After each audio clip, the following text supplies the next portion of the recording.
Tonight, we explore beginner's mind, one of the most beautiful and practical teachings in all of Zen Buddhism. Beginner's mind teaches us something simple yet profound. It shows us how to approach life with fresh eyes, open hearts, and genuine curiosity. Not by forcing ourselves to be different, but by recognizing what becomes possible when we let go of always needing to know, always needing to be certain, always needing to have everything figured out. Before we begin, feel free to share what time it is and where you're listening from. As we journey through these teachings tonight, you may find your breathing naturally deepening, your mind naturally settling. This is not something you need to make happen. It is the natural response when we stop struggling and allow ourselves to simply be present. The stories and teachings will unfold gently, carrying you deeper into rest with each one. Simply allow yourself to listen, to receive, to let these ancient wisdoms settle into you like nourishing rain soaking into earth. Let us begin this gentle journey together. In Zen Buddhism, there is a beautiful teaching called beginner's mind.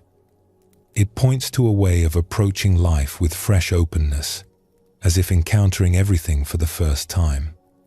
This is not about pretending to be ignorant or throwing away what we know.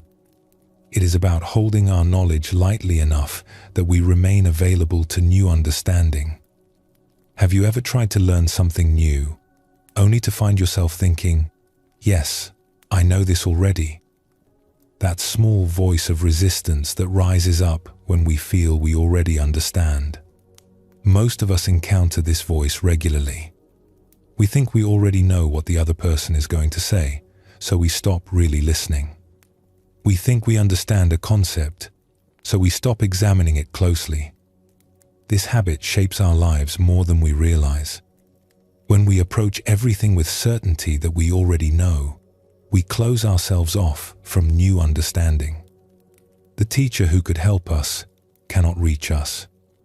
The book that contains valuable insights slides past us. The experience that could transform us leaves us unchanged because we are too busy comparing it to what we already think we know. We miss opportunities for growth. We stay stuck in familiar patterns. We repeat the same mistakes. This is the cost of being full. Beginner's mind addresses the problem of fullness directly. It teaches us that real learning often requires letting go of what we think we already know. Not to become ignorant, but to become open. Not to forget everything, but to create space for something new to enter.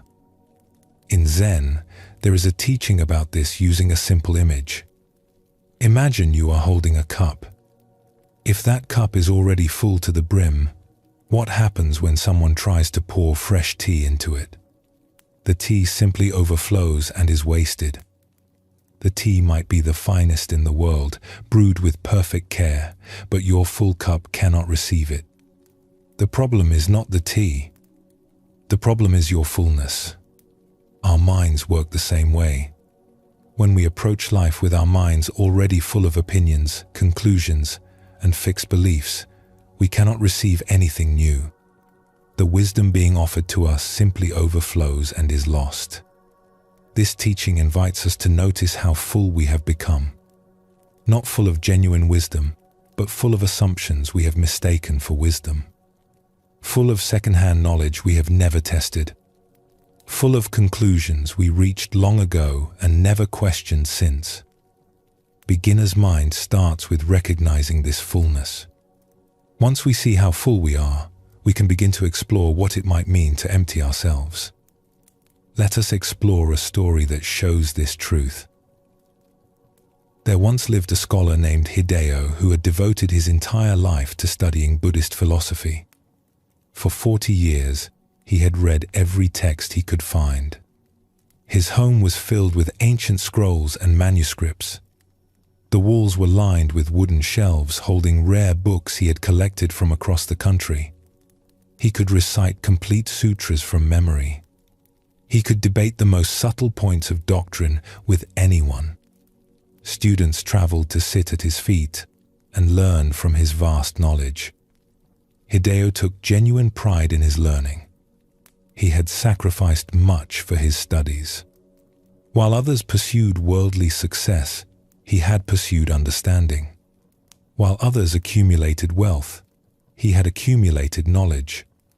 He saw himself as a keeper of wisdom, someone who had mastered the teachings through decades of devoted study.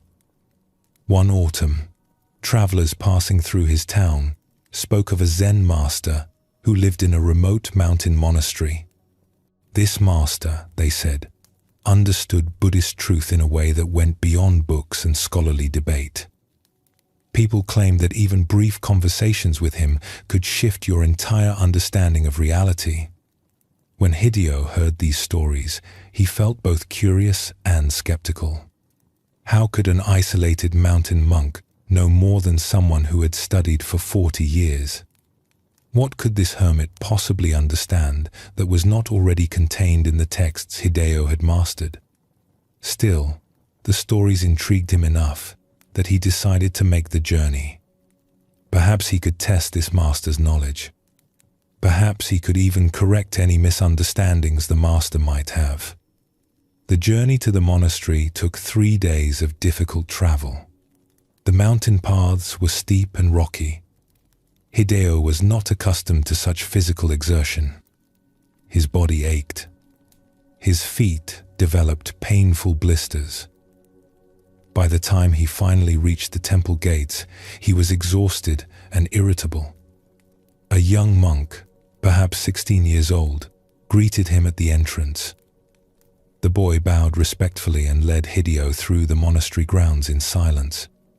The place was surprisingly plain. No impressive buildings. No elaborate gardens. Just simple wooden structures arranged around a courtyard where fallen leaves gathered against the walls. Everything looked worn from use and weather. The young monk brought Hideo to a small room where Master Bankei was waiting. The master sat on a faded cushion near a low wooden table. He was much older than Hideo had imagined, perhaps 80, with deep lines in his weathered face.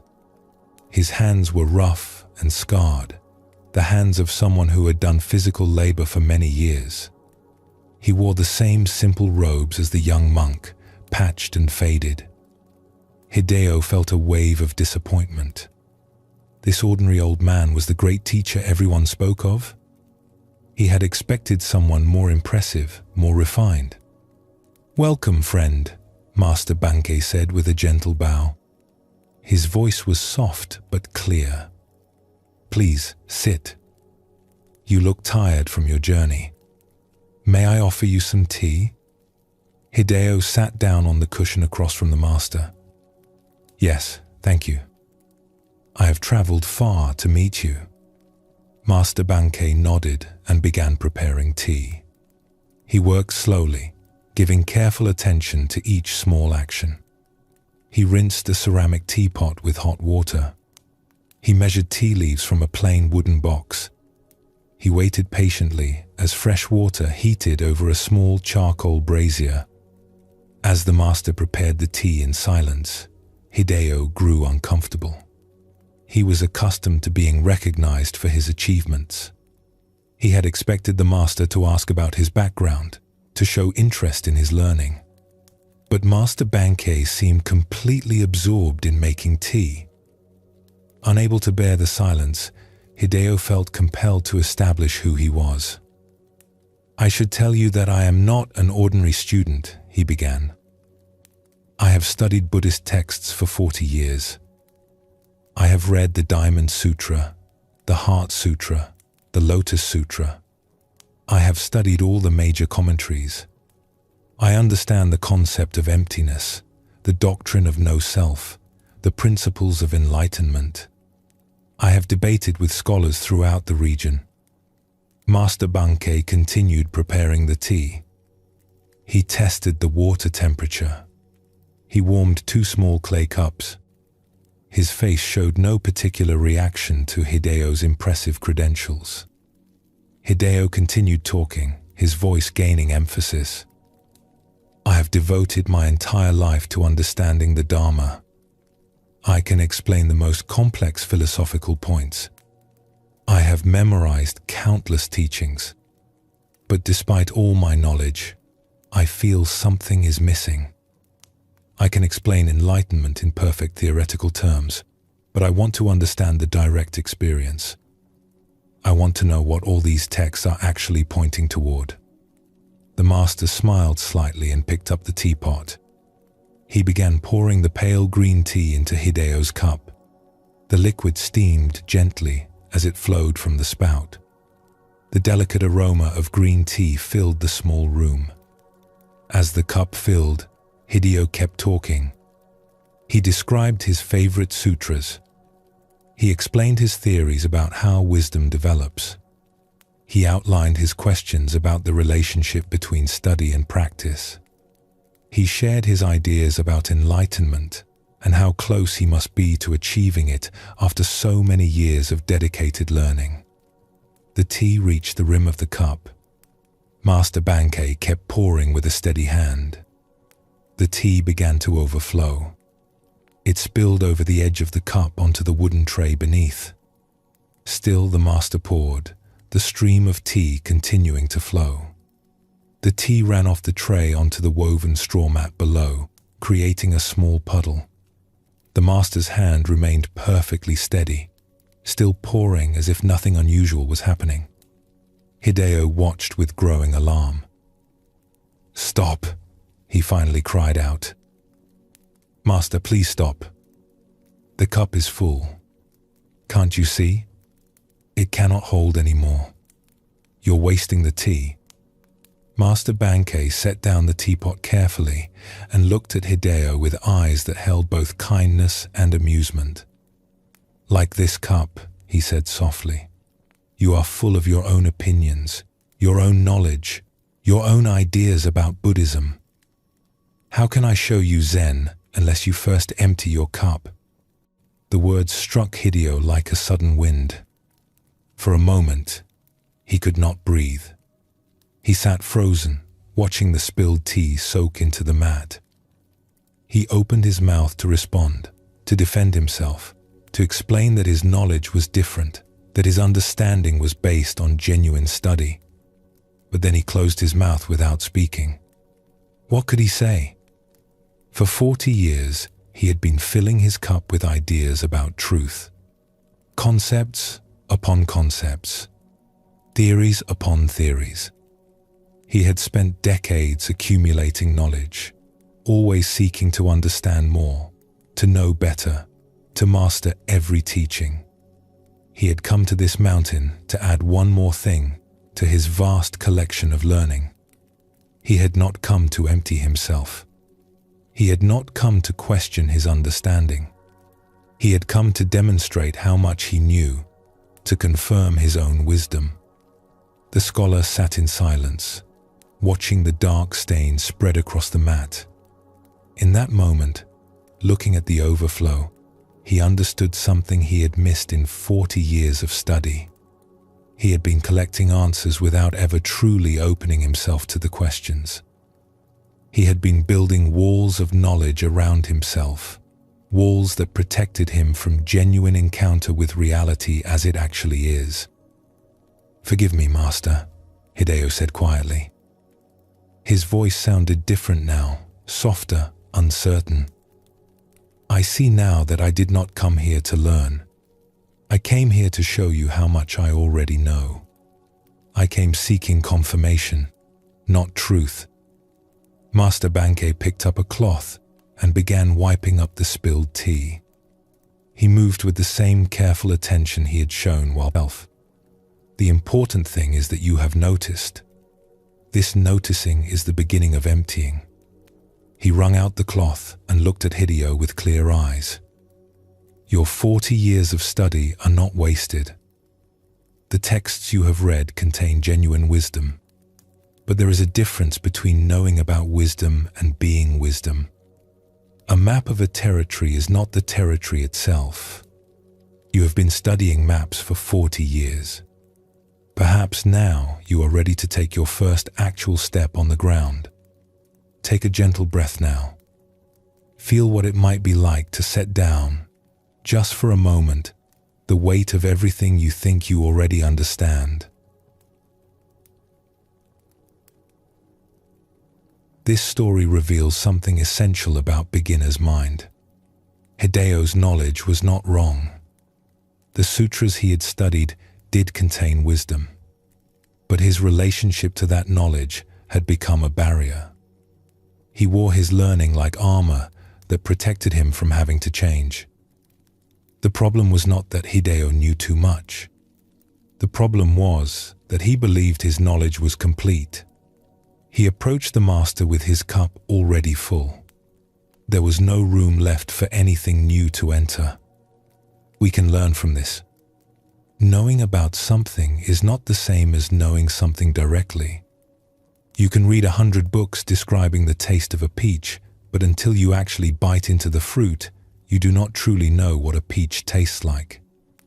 Hideo had spent 40 years reading about awakening without ever taking a direct bite of reality itself.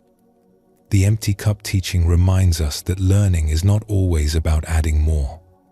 Sometimes real learning requires emptying out what we think we know so we can experience things freshly. This does not mean forgetting everything. It means holding our knowledge lightly enough that new understanding can slip in beside it. What fills your cup? For Hideo, it was Buddhist philosophy. For you, it might be something entirely different. Perhaps your cup is full of beliefs about who you are. Perhaps it is full of judgments about other people. Perhaps it is full of assumptions about what life should look like.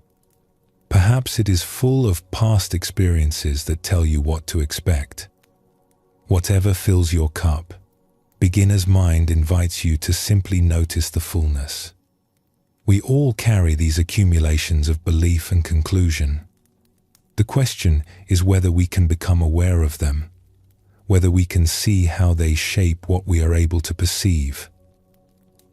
Let us explore another story that reveals a different aspect of this same teaching. In a village known for its skilled craftsmen, there lived a young carpenter named Anjo, who had recently completed 7 years of apprenticeship under a master builder. He had learned every traditional technique for working with wood. He knew which tools to use for different tasks. He knew how to select timber by examining the grain and testing for hidden flaws. He knew how to cut joints so precise they needed no nails, how to follow the natural patterns in wood to create pieces of great strength and beauty. Anjo was proud of his training, and rightfully so. He had worked hard, rising before dawn to practice, studying late into the night. He had earned his status as a journeyman carpenter through genuine dedication and skill. Other young men in the village looked up to him as someone who had mastered his craft. When the village decided to build a new meditation hall at the local temple, Anjo immediately volunteered. This would be his chance to demonstrate his abilities. On the first morning, Anjo arrived before anyone else. The sun was just beginning to lighten the sky. The air smelled of dew and fresh-cut timber. Anjo walked around the building site, noting where he would make improvements to the plans. Soon other carpenters began to arrive. Among them was an old man named Saburo, who had been building in the village for over 50 years. His back was bent. His hands were gnarled and scarred. He moved slowly, but his eyes were bright. "Good morning, Elder," Anjo said with a respectful bow. "I am ready to begin work. I have several ideas about how we should approach this project efficiently." Saburo looked up from a piece of timber he had been examining and smiled gently. "Good morning, young Anjo. I am grateful for your help. Your teacher tells me you learned well from him." He ran his weathered hand along the wood. "But before we begin, would you help me with something?" "Of course," Anjo said, eager to be useful. Saburo selected a rough piece of pine from the stack and handed it to Anjo. It was perhaps 2 feet long, still showing saw marks along its edges. "Tell me about this wood." Anjo examined it quickly, the way he had been trained to assess lumber. "This is pine. It is softer than oak, but easier to work with. Good for interior walls, but not suitable for load-bearing beams. The grain runs fairly straight, which makes it appropriate for planking. This particular piece has no major defects that I can see. It should serve well for the project." "Very good," Saburo said, nodding. "You know wood well. Your training was thorough." He paused.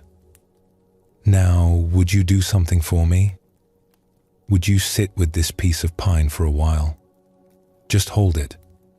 Feel its weight. Notice its color in this morning light. Pay attention to its smell. See what the wood itself wants to tell you, not what your training tells you about wood in general." Anjo felt a flash of impatience. He had already examined the wood and given his professional assessment. He already knew about pine. Every carpenter knew about pine. Why waste precious time on such a simple exercise when there was so much work to be done? He could hear the other carpenters already beginning to measure and mark. The sound of their activity filled the air. He wanted to be part of that productive work, not sitting idly. But he respected Saburo too much to refuse. The old carpenter had a reputation for quiet wisdom, even if his methods sometimes seemed unusual. So Anjo walked to a large flat stone at the edge of the work site and sat down, holding the piece of pine in his hands. At first, his mind filled with everything he had learned about pine. He mentally reviewed the different grades of pine wood. He thought about proper techniques for cutting it, sanding it, joining it. He remembered projects he had completed using pine. Technical facts and procedures flowed through his mind. But Saburo had asked him to just sit and hold the wood. So Anjo tried to quiet his thinking and simply pay attention. As the minutes passed and he continued sitting quietly, something began to shift in his awareness. He noticed that this particular piece had a small knot about halfway along its length. The knot created a darker circle in the pale wood, with the grain fibers swirling around it like water flowing around a stone. He had seen thousands of knots before, but he had never really looked at one this closely. The pattern was beautiful, like a small spiral captured in the wood. He felt the slight roughness where the saw had cut through. He detected a faint scent that reminded him of forest walks after rain. Not just the generic smell of pine, but something more particular. He observed how the morning sun made the grain shimmer. Light and shadow played across the surface as clouds passed overhead, revealing depths he had not noticed. The wood contained shades ranging from pale cream to rich gold to hints of orange. The longer he sat, the more he noticed. The weight of the wood in his hands, the way it had warmed from his body heat. Small imperfections that gave it character. The grain patterns told a story of the tree's growth, years of rain and drought recorded in the varying widths of the rings. After some time, Anjo heard footsteps approaching. He looked up to see Saburo making his way over. The old carpenter sat down on the stone beside him with a quiet groan, his aging joints protesting the movement. "What did you discover?" Saburo asked gently. Anjo looked down at the wood in his hands, surprised by how much he wanted to share. "This wood," he said slowly, searching for the right words, "is not just pine in general. It is this particular piece of pine, with its own character and story. I have worked with hundreds of pieces of wood, maybe thousands during my training. But I realize now that I have never really looked at any of them this closely. I have been seeing what I expected to see, what I was taught to look for, not what was actually there in front of me. He turned the piece over in his hands, feeling its texture. I can tell you all the technical properties of pine. I can tell you exactly how to work with it. But until this morning, I had never actually met a piece of pine. I had only met my ideas and knowledge about pine. Saburo nodded slowly, a small smile appearing on his weathered face. You have good training, Anjo. Your teachers gave you valuable knowledge. The techniques they taught you are sound and will serve you well. But knowledge can sometimes become like a veil that prevents us from seeing what is right in front of us. We think we already know what pine is, so we stop actually looking at the pine in our hands. We see through our concepts instead of seeing the thing itself. The old carpenter stood up slowly. Every piece of wood is different. Every joint we cut will be unique to that particular moment. Every building has its own spirit that emerges as we work with it. If we approach our work with our heads too full of what we already know, we miss the chance to learn from the wood itself, to listen to what it wants to become, to let the building teach us how it wants to be built. He placed a hand on Anjo's shoulder. Your knowledge is valuable. But knowledge, combined with fresh seeing, is even better. The most skilled craftsmen I have known were those who could hold their expertise lightly, who remained curious and open even after decades of experience. From that day forward, Anjo approached his work differently. Before cutting any piece of wood, he would take a moment to really look at it, to feel its weight and texture, to notice what made it different from every other piece he had worked with. Sometimes this careful attention revealed hidden flaws he would have otherwise missed. Sometimes it showed him possibilities and patterns he would have overlooked. Always it helped him work in harmony with the natural character of the material rather than forcing his will upon it. When the meditation hall was finally completed many months later, everyone in the village remarked on its simple beauty and solid construction. The building seemed to sit naturally on the land, as if it had always belonged there. The proportions felt right. The wood had been chosen and placed with obvious care and attention. The head priest thanked all the carpenters when the work was finished. When he spoke to Anjo, he said, "Your work shows great maturity for someone so young. You clearly have skill, but more than that, you have attention.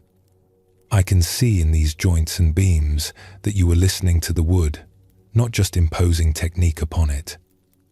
Later, when Saburo asked Anjo what he had learned from the project, the young carpenter said, "I learned that 7 years of training taught me how to be a carpenter. But 3 months of actually paying attention taught me how to meet wood. My training gave me the tools and techniques, but attention gave me the relationship. Both are necessary, but I had been trying to work with only one." Take a gentle breath and notice what it feels like in your body when you approach something without needing to prove what you already know. This story shows us another way our cups become full.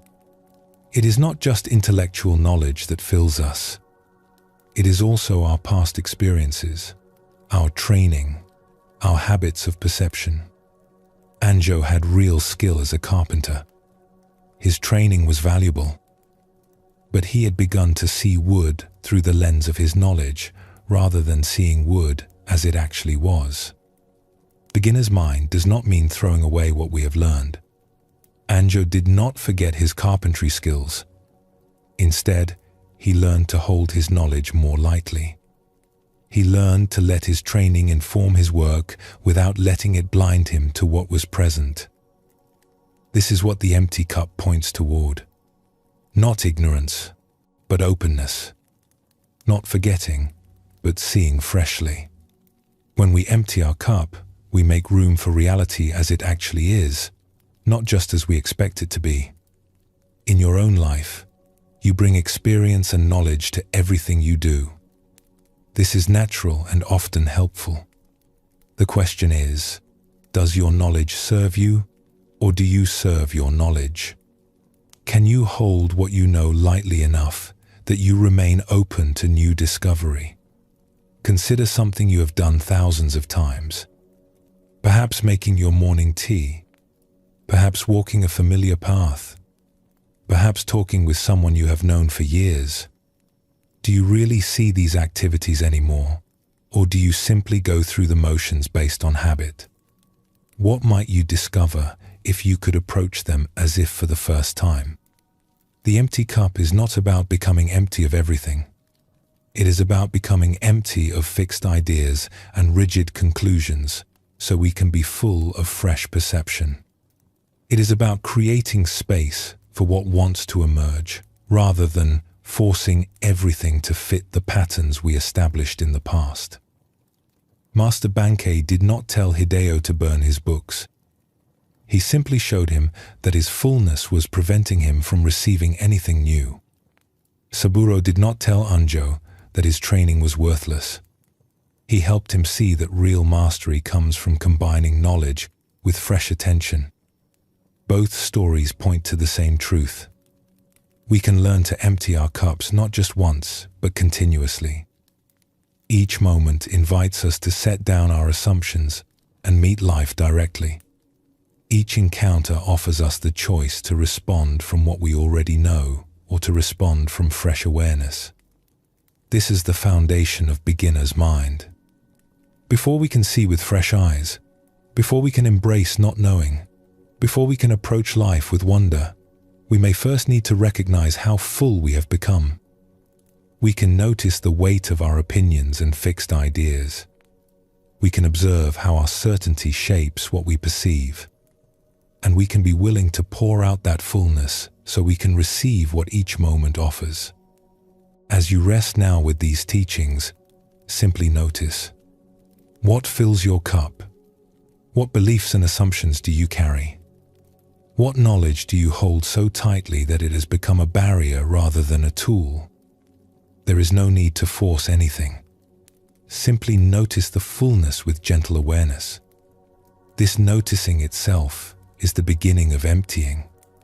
The cup that knows it is full can begin to pour itself out. The mind that recognizes its own certainty can begin to soften into openness. This is where the path of beginner's mind begins. With simple, honest recognition of how we meet each moment, with gentle willingness to set down what we think we know and open ourselves to what actually is. There is something that happens to us as we grow familiar with our lives. The route we walk every day becomes invisible. The face we see across the breakfast table becomes a habit. The work we do with our hands becomes automatic. We move through our days half asleep, going through motions we have repeated so many times that we no longer need to pay attention. This is not laziness. This is how our minds work. They create patterns and shortcuts to save energy. Once we have learned something, once we have seen something enough times, our minds stop looking closely. They fill in the details from memory instead of gathering them fresh from the world. This is efficient, but it comes at a cost. We stop seeing what is actually there. We see what we expect to see. We see yesterday's sunrise instead of today's. We see the person we married 20 years ago instead of the person sitting across from us now. We see the job we started doing years ago instead of the work that is actually in front of us today. Beginner's mind invites us to see with fresh eyes.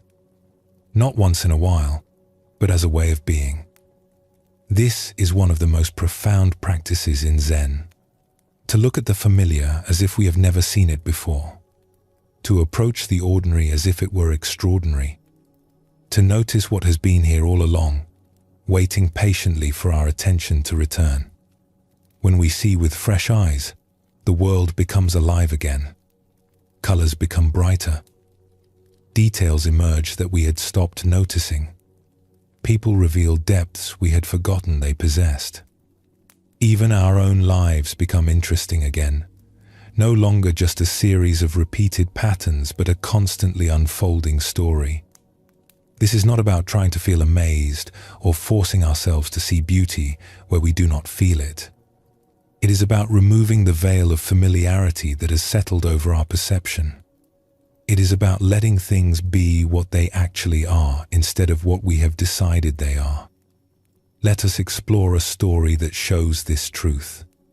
There once lived a calligrapher named Makoto, he would rise before dawn and spend 2 hours writing characters with brush and ink. His strokes were confident and graceful. His work was sought after by temples and wealthy families alike. Makoto had a particular way he liked to begin each day. After his morning practice, he would walk through the garden behind his house on his way to the well to wash his brushes. The garden was small and simple. A stone path wound between a few carefully placed rocks and several old pine trees. A small pond reflected the sky. Nothing elaborate or impressive, just a quiet space that belonged to his home. He had walked this path thousands of times. In spring, in summer, in autumn, in winter, in morning light and evening shadow. He knew every stone, every tree, every turn of the path. His feet found their way without his mind needing to guide them. He would walk, thinking about the day ahead, planning his work, reviewing conversations he needed to have. One morning, after a night of heavy rain, Makoto finished his calligraphy practice and stepped out into the garden as usual. The air was fresh and clean. The sky was clearing.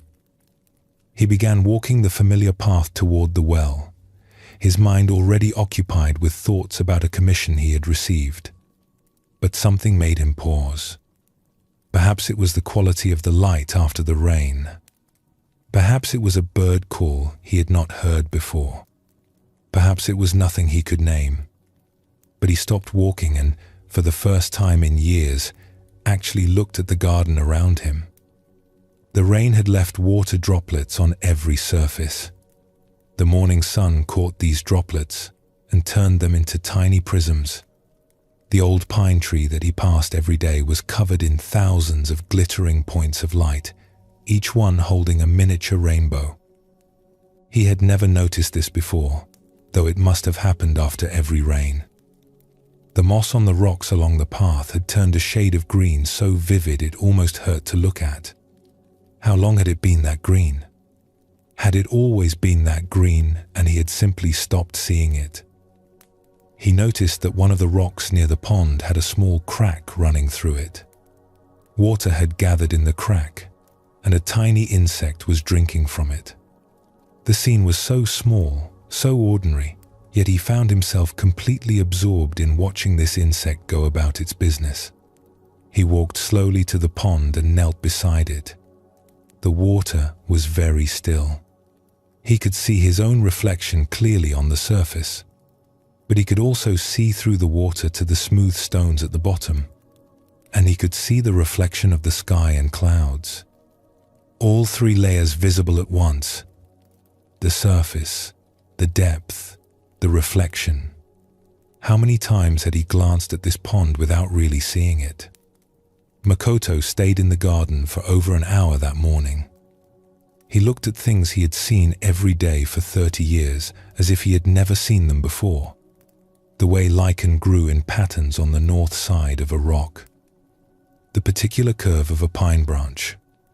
The sound of water dripping from leaves. The smell of wet earth and vegetation. When he finally went inside, he found he could not work on his commission. His mind was too full of what he had just seen. Instead, he took out fresh paper and began to paint. Not characters, but images. The pine tree with its droplets of light. the vivid moss, the layered pond. The paintings were unlike anything he had created before. They were simpler than his usual work, but they held something alive in them. People who saw them later said they could feel the freshness of the morning in those images. But more important than the paintings was what happened to Makoto himself. He began to walk differently through his days. He began to actually see the people he spoke with, to notice the changes in their faces and voices. He began to taste his tea instead of simply drinking it. He began to feel the brush in his hand instead of just using it automatically. His calligraphy changed too. It became more spontaneous, more alive. People said his work had always been technically perfect, but now it had something else. A presence, an attention, as if each stroke was made with complete awareness rather than from habit. One day, a student asked him what had changed in his practice. Makoto thought for a long moment before answering. "I stopped assuming I knew what things looked like," he said. "For 30 years, I walked through my garden seeing the garden I remembered instead of the garden that was actually there. I wrote characters I remembered instead of characters I was actually creating in that moment. I had stopped being present for my own life." The student looked puzzled. "But you were there. How could you not be present?" Makoto smiled. "My body was there. My hands were there. But my attention was somewhere else. I was living in memory and habit instead of in reality. The garden changed every day, every hour, but I only saw my idea of the garden. It took a moment of actually looking to show me the difference." Take a gentle breath now. Notice what you are seeing around you at this moment. This story shows us something essential about seeing with fresh eyes. Makoto had not changed. The garden had not changed. But everything was different because he had finally brought his full attention to what was actually present. We can all recognize this experience. We live in houses we no longer really see. We drive routes we no longer truly notice. We interact with people we love but have stopped really looking at. Our minds are so full of memory and expectation that we miss what is actually here. Beginner's mind teaches us that fresh seeing is always available to us.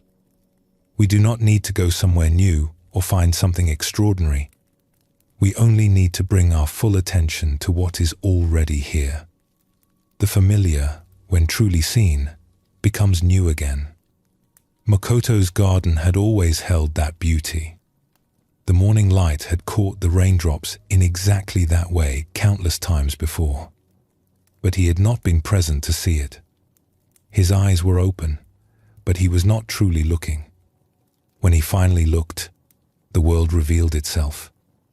This is not about trying to see things differently or forcing ourselves to appreciate what is around us. It is about removing the filter of assumption that prevents us from seeing at all. When we approach something familiar as if we have never encountered it before, we allow it to show us what it actually is rather than what we think it is. Let us explore another story that shows a different aspect of this teaching. In a monastery high in the mountains, there lived a cook named Oshin, who had been preparing meals for the monks for 20 years. 3 times each day, she would cook rice, vegetables, and soup for the community. The same simple food, prepared in the same simple way, year after year. Oshin took pride in her work, but after 20 years, the routine had become so familiar that she could prepare an entire meal without thinking about it. Her hands knew exactly how much rice to measure, how much water to add, how long to let it cook. She could chop vegetables while her mind wandered to other thoughts. The work happened automatically, efficiently, perfectly, One autumn, a new monk arrived at the monastery. His name was Jiro, and he had been assigned to help Oshin in the kitchen as part of his training. On his first morning, he entered the kitchen while Oshin was preparing breakfast. Oshin was moving through her usual routine. She measured rice into a pot, added water, set it to cook. She began chopping vegetables for the soup. Her movements were quick and sure, the result of 2 decades of daily practice. Jiro watched her work for a few moments, then asked, "May I help with the vegetables?" Oshin handed him a knife and a radish. "Cut it into thin slices," she instructed, then returned to her own work. After a few minutes, she glanced over to see how he was doing. Jiro was still working on the same radish. He was cutting very slowly, examining each slice carefully before making the next cut. "You need to work faster than that," Oshin said, a touch of impatience in her voice. "We have to feed 40 monks, and breakfast must be ready soon." Jiro nodded but did not speed up. He continued his careful, slow cutting. Oshin finished her own vegetables and came over to see what was taking him so long. "What are you doing?" she asked. Jiro held up a thin slice of radish. "Have you ever really looked at a radish?" he asked. The way the white flesh gradates to pale green at the edges, the delicate pattern of fiber running through it. Each slice is slightly different from the one before it. Oshin was about to tell him they did not have time for such observations when something made her stop. She took the slice of radish from his hand and looked at it. Really looked at it. She had cut thousands of radishes in her life, maybe tens of thousands. But she could not remember the last time she had actually seen one. The slice was beautiful in its simplicity. The crisp white flesh, the hint of green, the way light passed through it in some places and not in others. It looked alive in a way that surprised her. "I cook radishes every day," she said quietly. "But I have forgotten what they look like." Over the following days, Jiro's presence in the kitchen began to change how Oshin worked. He approached every simple task with complete attention. When he washed rice, he watched the water turn cloudy with starch, observed how the grains moved in the swirling water. When he stirred soup, he noticed the way steam rose and curled in the air above the pot. His slowness frustrated her at first, but gradually, his attention became infectious. She found herself pausing to notice things she had not seen in years. The particular sound rice made when it was perfectly cooked. The smell of vegetables at different stages of cooking. The weight of a knife in her hand. The coolness of water when she washed ingredients. One morning, as she was making tea for the monks, she watched the leaves unfurl in the hot water. She had made tea thousands of times, but she had never really watched this happen. The dried leaves slowly opened, releasing their color and flavor into the clear water. It was like watching flowers bloom in fast motion. How had she never noticed this? Jiro saw her watching and smiled. "Everything is interesting when we actually pay attention," he said. "But how do you maintain this attention?" Oshin asked. "How do you keep seeing things freshly when you do the same tasks every day?" "I don't know if I maintain it," Jiro admitted. "Sometimes I lose it and have to find it again. But I think the practice is to remember that each moment is new. This radish has never been cut before. This rice has never been cooked before. Each time is the first time, if we allow it to be." Oshin thought about this. "For 20 years, I have been cooking the same meal. Or at least, I thought it was the same meal. But you are right. Each day is different. Each vegetable is different. Each pot of rice is unique. I just stopped noticing. From that day forward, Oshin's cooking became a meditation. Not in the sense of sitting still with closed eyes, but in the sense of bringing complete attention to what she was doing. She found that when she really paid attention, the work did not feel repetitive at all. Each meal was a new creation.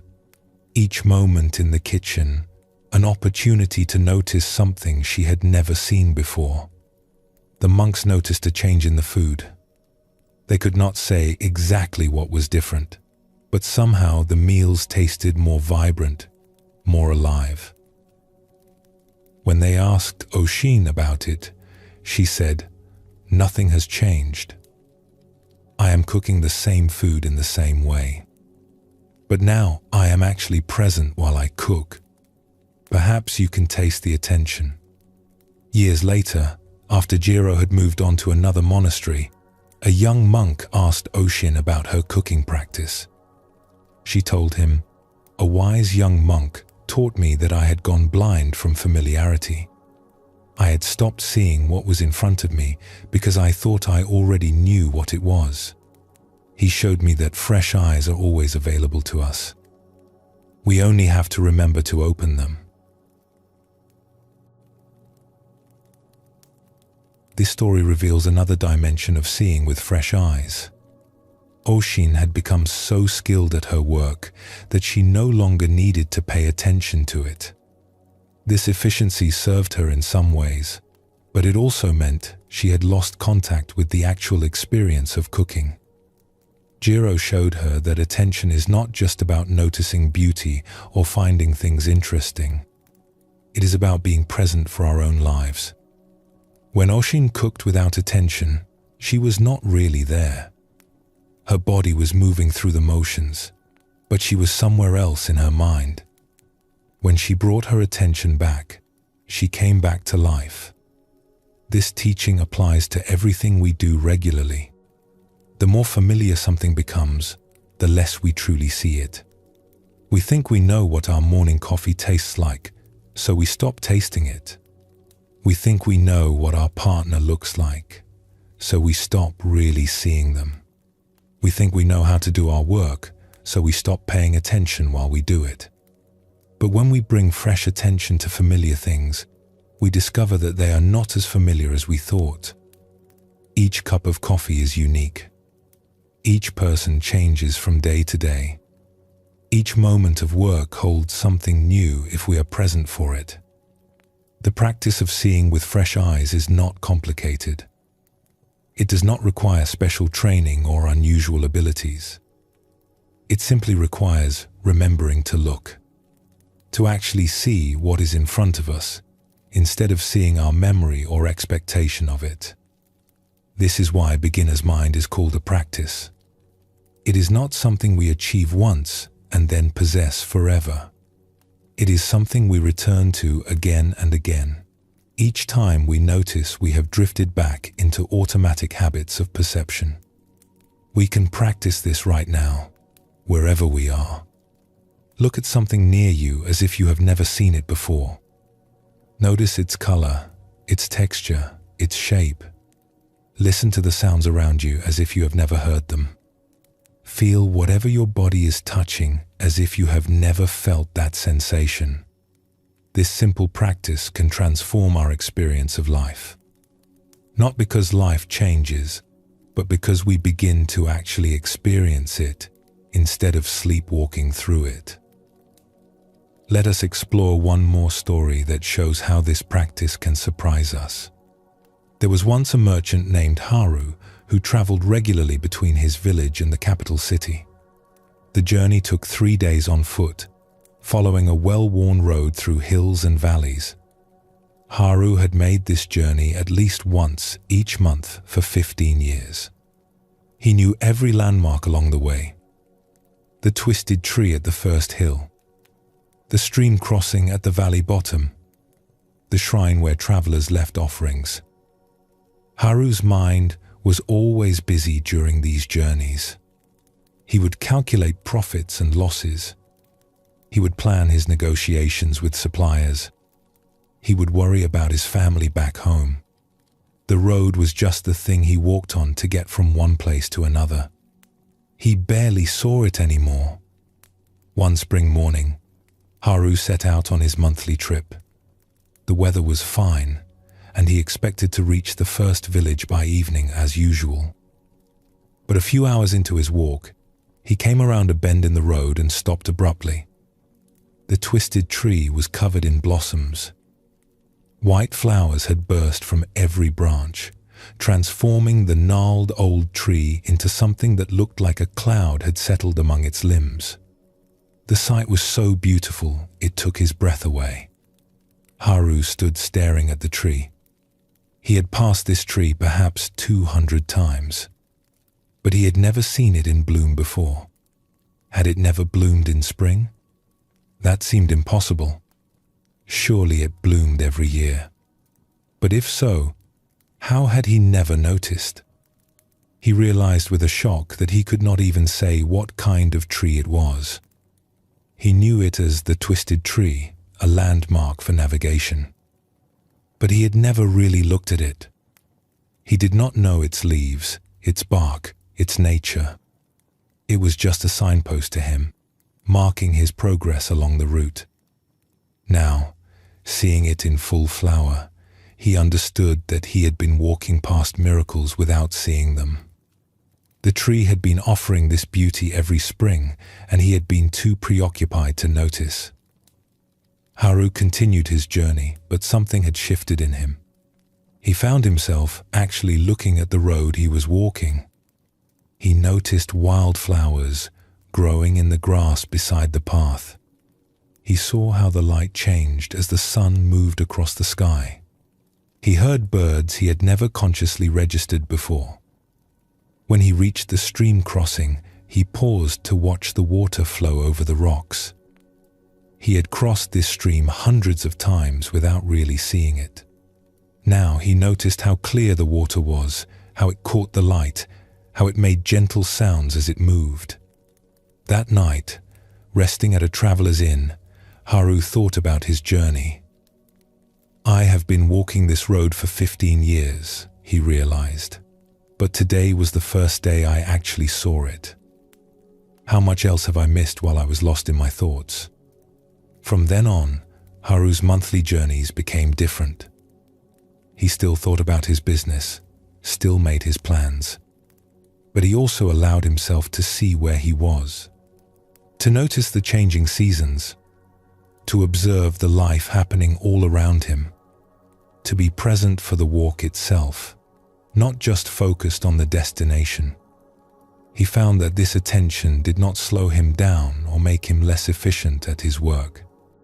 If anything, he arrived at each destination more refreshed, more alert.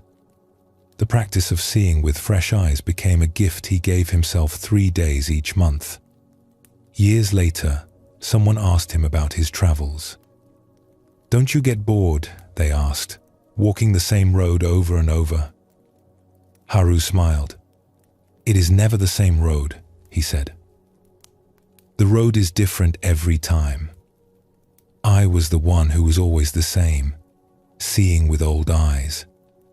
When I learned to see with fresh eyes, I discovered I had been walking through a world of constant beauty without noticing it."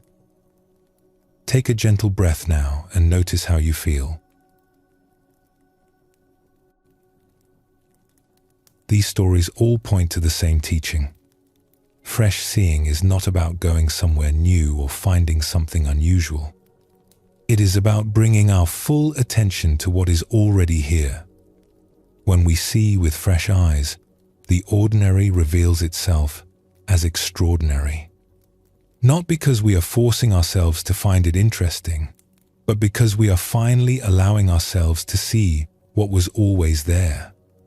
The beauty, the detail, the constant newness that we had covered over with our assumptions and habits. This practice of fresh seeing is available to us at any moment. We do not need special circumstances or particular locations. We only need to remember to actually look, to actually listen, to actually feel what we are experiencing right now. The The beginner's mind does not know what to expect. It does not have fixed ideas about what things should look like or how they should be. It is open to whatever actually appears. This openness allows reality to reveal itself as it truly is, moment by moment, always new, always changing, always offering something we have never seen before if we have the eyes to see it. As you rest with this teaching, you might experiment with it gently. Choose something very familiar to you, something you see or touch or hear every day. Something so ordinary you usually do not notice it at all. And for just a moment, allow yourself to encounter it as if for the first time. What do you discover? This simple practice, repeated again and again, can wake us up to the life we are actually living instead of the life we think we are living. It can bring us home to the present moment, which is the only place beginner's mind actually exists. We live in a world that values certainty. We are expected to have opinions on everything, to know what we think, to be able to explain and defend our positions. When someone asks us a question, we feel pressure to provide an answer. To admit, "I don't know," can feel like admitting failure or ignorance. This pressure begins early. In school, we learn that having the right answer brings praise. Not knowing brings shame. We raise our hands confidently, or we keep them down in embarrassment. This teaches us that knowledge is good and not knowing is bad. That certainty is strength and uncertainty is weakness. But beginner's mind offers a different understanding. In Zen, not knowing is not a gap to be filled or a problem to be solved. It is a doorway to wisdom. When we can honestly say, "I don't know," we create space for genuine understanding to emerge. When we release our need to have all the answers, we become available to learn. This teaching seems backwards to many people. How can not knowing be valuable? How can uncertainty be a gift? But consider this. When we think we already know something, we stop looking. We stop listening. We stop being curious. Our certainty closes doors that not knowing leaves open. The person who knows everything cannot be taught anything new. Their cup is full. But the person who can say, "I don't know," with honesty and openness, has made space to receive wisdom from unexpected places. They remain teachable. They remain curious. They remain alive to possibility. This does not mean we should pretend not to know things we genuinely understand. That would be false humility. It means being honest about the limits of our knowledge. It means being comfortable with uncertainty. It means recognizing that there is always more to learn, always deeper understanding available, always perspectives we have not yet considered. Beginner's mind invites us to approach life with this comfortable not knowing, to meet each moment without the burden of needing to have everything figured out, to allow questions to remain questions instead of rushing to answers that might be premature or incomplete. Let us explore a story that shows this teaching. In a village at the edge of a great forest, there lived a woodcutter named Koji, who was known for his confident opinions on every subject. If there was a dispute about the best way to build a house, Koji had an answer. If farmers disagreed about planting methods, Koji knew which was correct. If neighbors argued about the meaning of a new law, Koji could explain it definitively.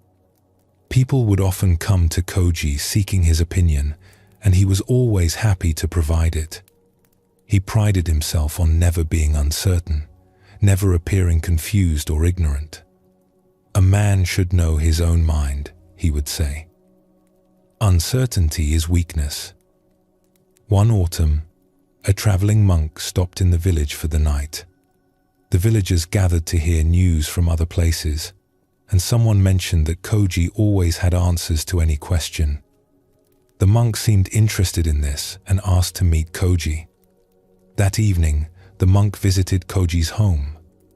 They sat together drinking tea while Koji explained his various opinions and insights. The monk listened quietly, nodding occasionally, but saying little. Finally, the monk asked, "May I ask you a question?" "Of course," Koji said confidently. "Ask anything you like." "What is the purpose of a human life?" Koji did not hesitate. "The purpose of human life is to work hard, support your family, follow the laws, and honor your ancestors. This is obvious to anyone who thinks clearly." The monk nodded. "I see. And how do you know this?" "It is what everyone knows. It is what our traditions teach. It is common sense." "But what if someone from a different village with different traditions gave a completely different answer? Would they be wrong and you right? Or might there be truth in multiple answers?" Koji frowned. "Obviously my answer is correct because it is based on proper understanding." "I see," the monk said gently. "And tell me, have you ever been uncertain about anything?"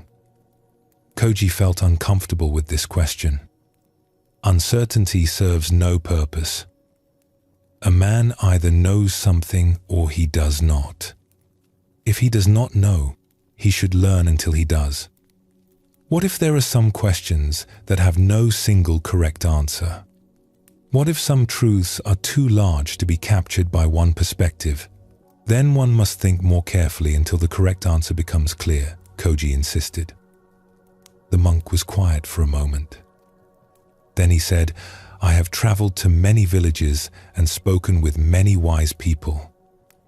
Some say the purpose of life is to reduce suffering. Others say it is to seek enlightenment. Others say it is to express creativity or show compassion or understand nature. Each speaks with confidence, and each has good reasons for their view. When I hear all these different answers, each one thoughtful and sincere, I find myself thinking, I don't know which is true. Perhaps they all contain truth. Perhaps the question is larger than any answer I could give." Koji shook his head firmly. "You have simply not thought deeply enough to arrive at the correct answer. If you thought more clearly, the truth would become obvious." The monk smiled sadly. "Perhaps you are right. Or perhaps my not knowing allows me to keep learning, while your certainty prevents you from hearing perspectives you have not yet considered." After the monk left, Koji felt unsettled. He told himself the monk was simply confused, unable to think clearly. But something about the conversation stayed with him. A few weeks later, a dispute arose in the village. A farmer's goat had gotten loose and eaten vegetables from a neighbor's garden. The neighbor demanded payment for the damaged crops. The farmer said it was an accident and he should not have to pay. Both men came to Koji asking for his opinion. Koji listened to each side and immediately had his answer ready. "The law is clear," he began. But then he stopped. For the first time, he found himself uncertain. The law seemed to support the neighbor's claim. But the farmer was poor and had many children. The neighbor was wealthy and the loss was small. What was fair? What was right? What was compassionate? "I need time to think about this," Koji said, surprising himself with these words. Both men looked shocked. Koji never needed time to think. He always knew. That night, Koji sat alone feeling troubled. He had built his entire identity on being the one who knew. But now he was discovering gaps in his certainty. The more he thought about the dispute, the more complex it seemed. Every answer he considered had problems. Every solution left something unaddressed.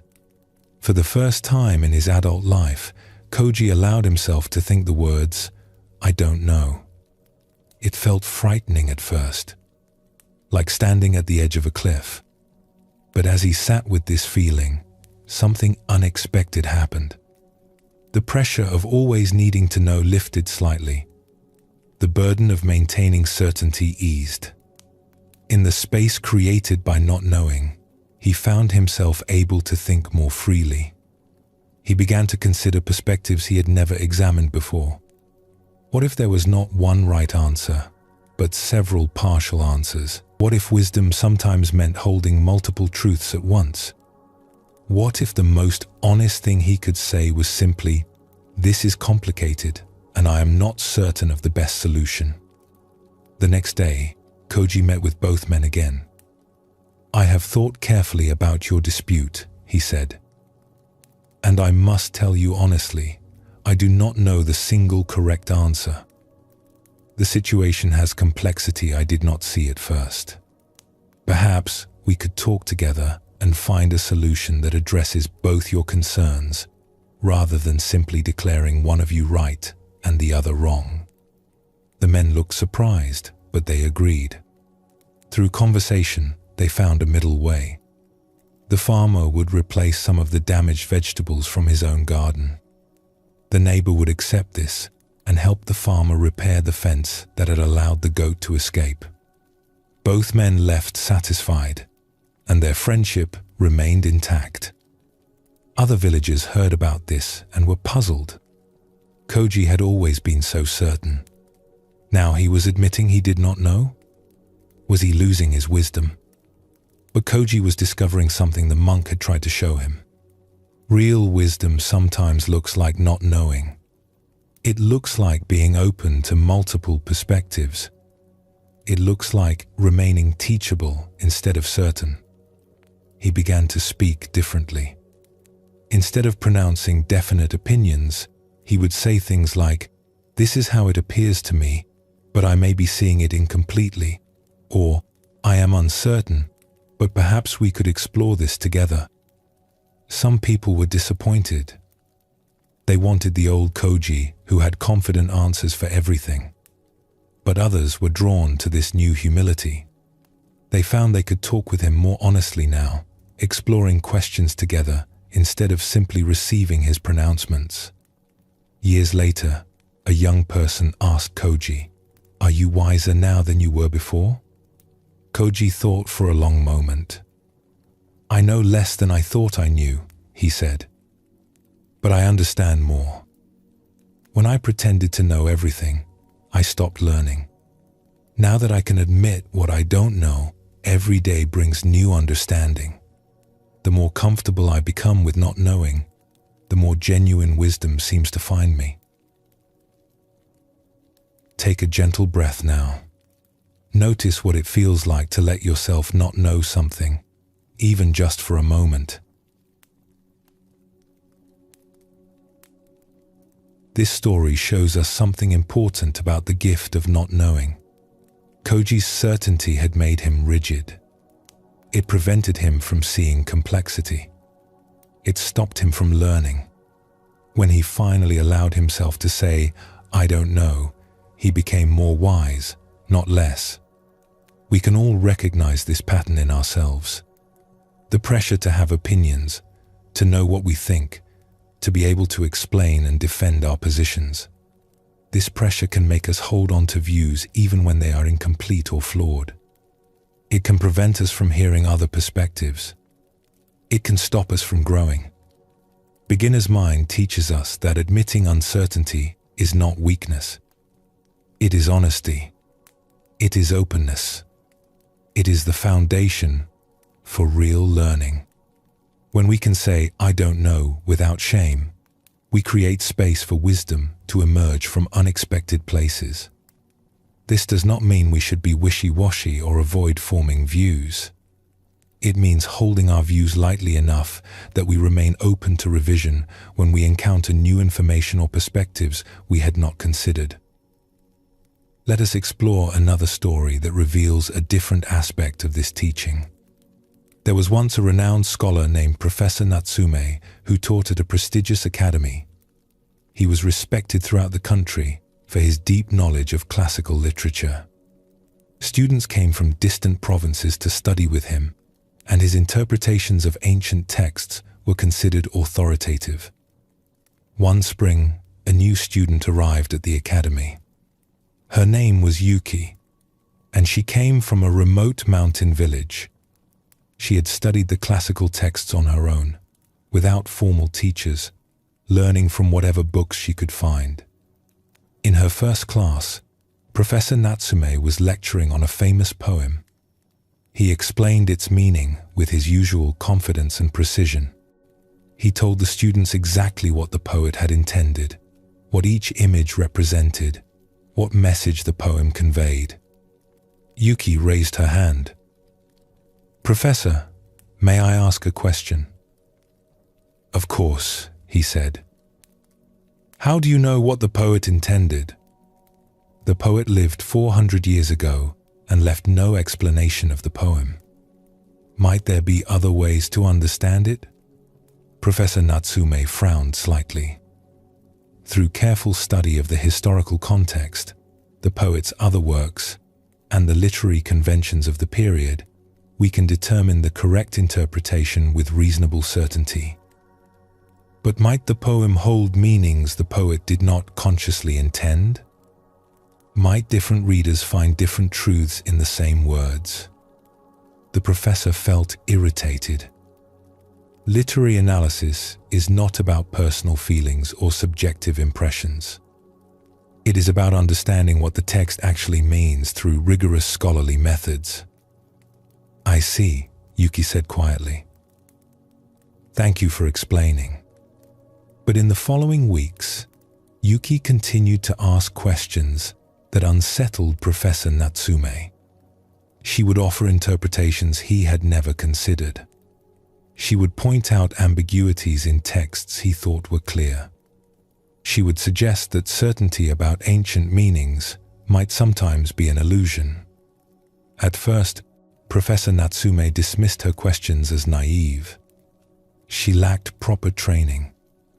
She did not understand scholarly methodology. But gradually, her questions began to trouble him. One evening, he was preparing a lecture on a poem he had taught dozens of times. He knew this poem thoroughly. His interpretation was established and well regarded. But as he reviewed his notes, Yuki's words echoed in his mind. "How do you know what the poet intended?" Professor Natsume found himself looking at the poem differently. He had always read it as a meditation on the changing seasons. But what if it was also about the impermanence of human relationships? What if it held both meanings simultaneously? What if his confident interpretation had closed off other ways of understanding? He stayed up late that night, reading the poem again and again. Each time, he saw new possibilities. Images he had glossed over revealed unexpected depths. Lines he had explained with certainty became ambiguous, rich with multiple potential meanings. The next day, he walked into his classroom feeling strange. For the first time in decades, he was not entirely certain what he would say about the poem. He began his lecture differently than usual. "Today we are going to read a poem I have taught many times. I have always explained it in a particular way. But recently, I have been questioning whether my certainty about its meaning might have prevented me from seeing other possibilities." He read the poem aloud, then paused. "I find myself in an unusual position. I am not certain what this poem means. I have theories, interpretations I can support with evidence. But I realize I don't actually know what lived in the poet's heart when these words were written. I don't know all the meanings these words might hold." The students looked surprised. Professor Natsume never admitted uncertainty. "So today," he continued, "instead of telling you what this poem means, I would like us to explore it together. Let us read it carefully and see what emerges." Let us allow not knowing to be our starting place. The discussion that followed was unlike any class Professor Natsume had ever led. Students offered insights he had never considered. They noticed connections he had overlooked. They brought their own experiences and perspectives to the poem, revealing layers of meaning his scholarly approach had never uncovered. Yuki raised her hand during the discussion. "Professor, when you admitted you were not certain, something opened up. We all feel permission to explore honestly instead of trying to arrive at the answer you want us to find."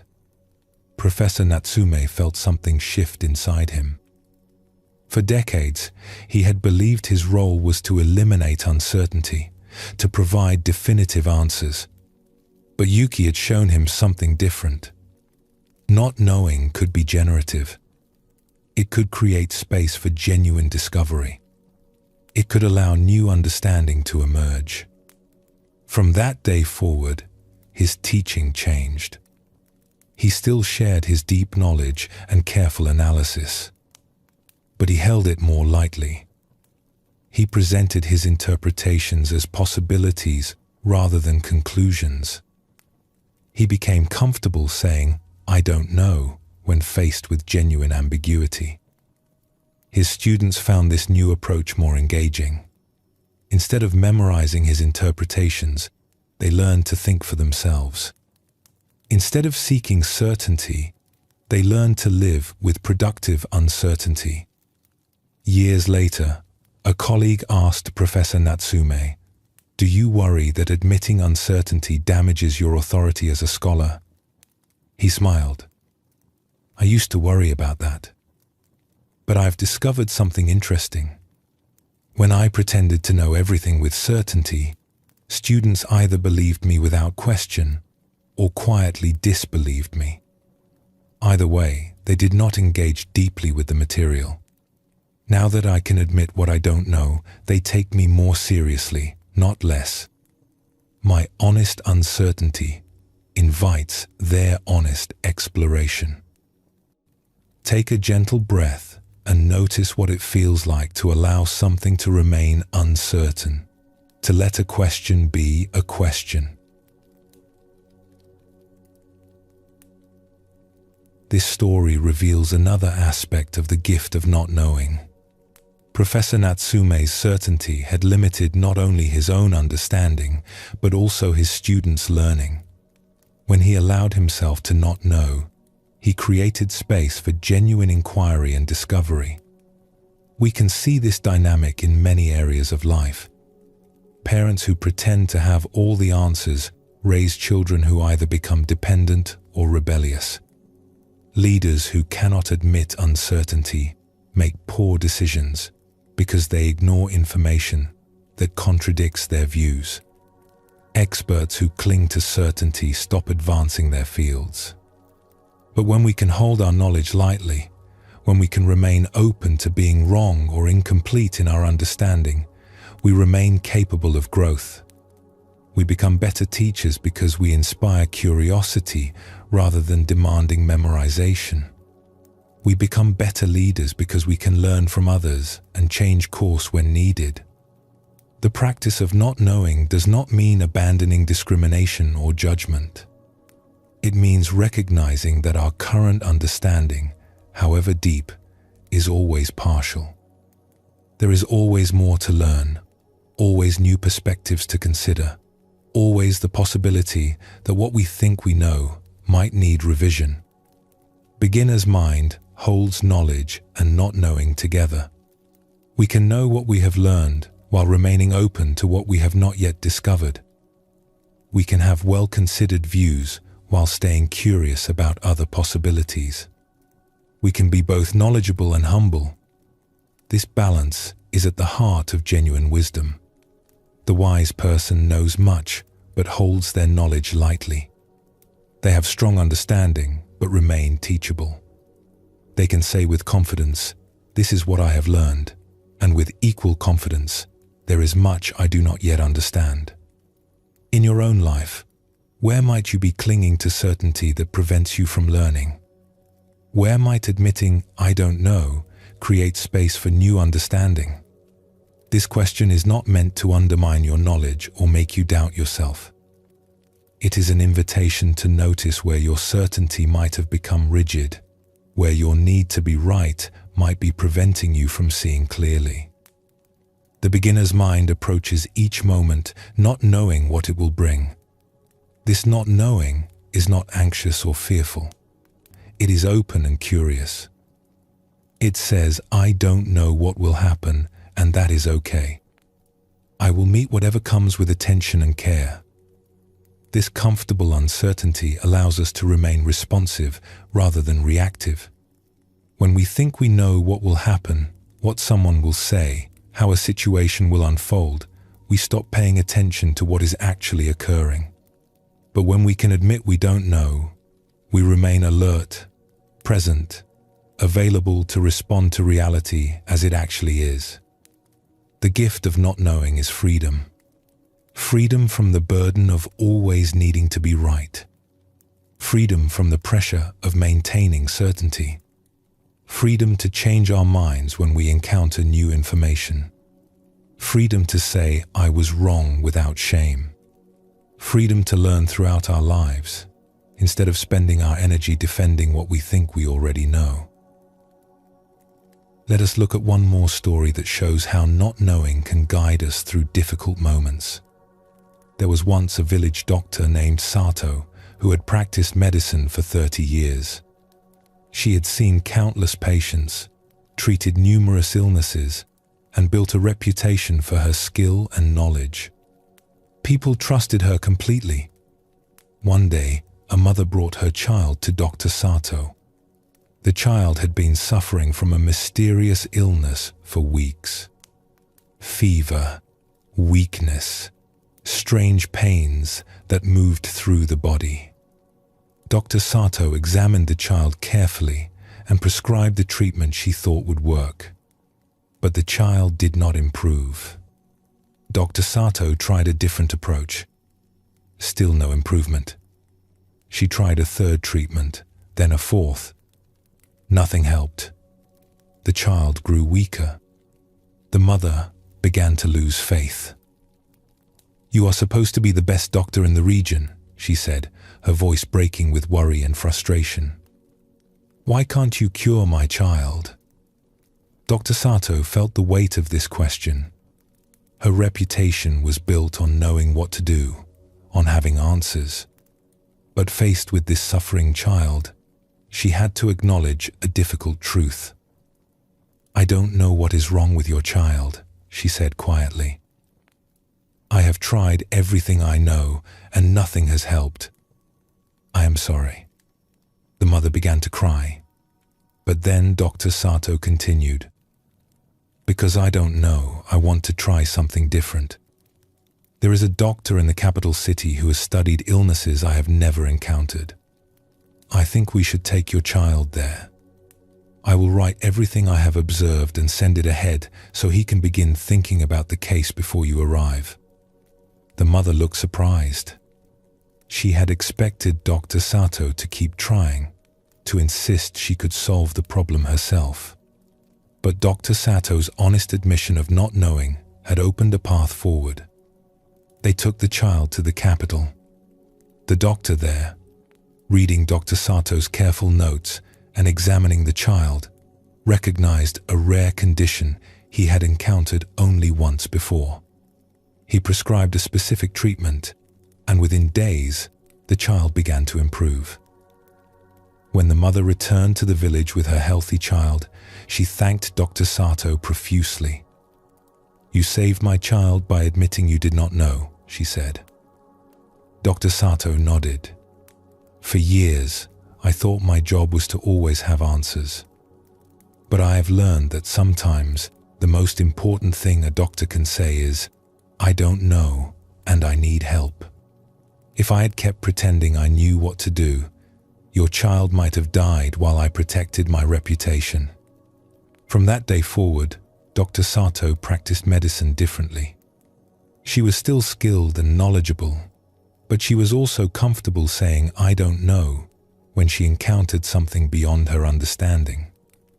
She consulted with other doctors more freely. She read constantly to expand her knowledge. She approached each patient with humility, recognizing that there would always be mysteries she had not yet solved. Her willingness to admit not knowing made her a better healer. Patients trusted her more, not less, because they knew she would be honest with them. Other doctors respected her because she could ask for help without shame. Most importantly, more patients recovered because she was willing to seek answers beyond what she already knew. Take a gentle breath. Notice how not knowing can sometimes be the most honest, most helpful response we can offer. This story shows us how not knowing can literally save lives. Dr. Sato's willingness to admit what she did not know allowed her to find help for her patient.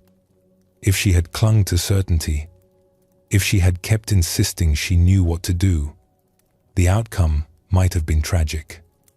We face similar moments in our own lives, though perhaps not as dramatic. Moments when admitting "I don't know" opens possibilities that certainty would close. Moments when our honesty about the limits of our understanding allows others to help us or helps us help others more effectively. As you rest with this teaching, you might notice where you feel the pressure to know, to be certain, to have answers. What would it feel like to release that pressure, even slightly? What might become possible if you could approach more of your life with the honest humility of not knowing? This is not about becoming passive or giving up discernment. It is about remaining teachable. It is about staying open to life's constant lessons. It is about recognizing that the more we learn, the more we discover how much we don't know, and finding that discovery liberating rather than frightening. Beginner's mind begins with the empty cup. It continues with fresh eyes. And it deepens with the comfortable, even joyful recognition that we don't know everything. We never will. And that is perfectly fine. In fact, it is the very condition that makes continued growth and understanding possible. We have been trained to evaluate everything we encounter. Is this good or bad? Do I like it or not? Is it useful or useless? Beautiful or ugly? Right or wrong? Our minds move quickly to sort, categorize, and judge almost everything that enters our awareness. This habit of constant evaluation happens so automatically we rarely notice it. Someone speaks and we immediately judge whether we agree or disagree. We taste food and decide if we like it or not. We meet a person and form opinions about them within moments. The weather arrives and we label it good or bad. Experience flows past us, and we stand there like judges, pronouncing verdicts on everything. This constant judging creates a particular relationship with life. We are always positioned above or outside of our experience, evaluating it rather than participating in it. We become critics of our own lives instead of participants in them. This stance separates us from direct experience and often closes us off from what we might learn or discover. There is another way to meet life. Beginner's mind approaches experience with curiosity rather than judgment. Instead of immediately deciding whether something is good or bad, worthy or unworthy, we can meet it with genuine interest. We can ask, "What is this?" instead of declaring this is good or this is bad. This does not mean we lose our ability to discern or make wise choices. It means we allow things to reveal themselves before we decide what they are. We remain curious long enough to actually see what we are encountering instead of immediately covering it with our opinions. Children naturally have this quality. A child finding a beetle does not immediately judge whether the beetle is good or bad. They watch with fascination. They notice how it moves, what it does, how its shell catches the light. They are curious before they are evaluative. As we grow older, we often lose this natural curiosity, replacing it with rapid judgment. Beginner's mind invites us to recover that sense of wonder, to approach our lives with genuine curiosity about what each moment contains, to postpone our judgments long enough to actually perceive what is in front of us, to remain interested in life instead of constantly evaluating it. Let us explore a story that shows this teaching. There was once a potter named Ren who had achieved great skill in his craft. He could create vessels of perfect symmetry and elegant proportion. His work was displayed in fine homes and sought after by collectors. People would examine his pottery and praise its beauty, and Ren felt satisfied with his mastery. One spring, a new potter moved into a workshop near Ren's studio. His name was Ichiro, and he had come from a distant province. Ren went to welcome him and happened to arrive while Ichiro was working at his wheel. Ren watched Ichiro create a simple bowl. The bowl was uneven in places. The rim was not perfectly level. The sides were slightly irregular. Ren felt a surge of judgment. This potter clearly lacked skill. His technique was poor. The bowl was badly made. But as Ren watched, he noticed something interesting. Despite the bowl's imperfections, or perhaps because of them, it had a quality he had never achieved in his own work. It looked alive. It seemed to have grown from the clay rather than being forced into shape. There was something organic and natural about it that made his own perfectly symmetrical work suddenly seem stiff by comparison. Ren felt uncomfortable with this observation. His first impulse was to dismiss it. The bowl was objectively inferior according to the standards he had learned. Its flaws were obvious. His judgment was correct. But something made him pause. Instead of leaving with his judgment intact, he approached Ichiro. "I noticed your bowl," he said carefully. "It is very different from how I was taught to work." Ichiro smiled and held up the bowl, turning it slowly in his hands.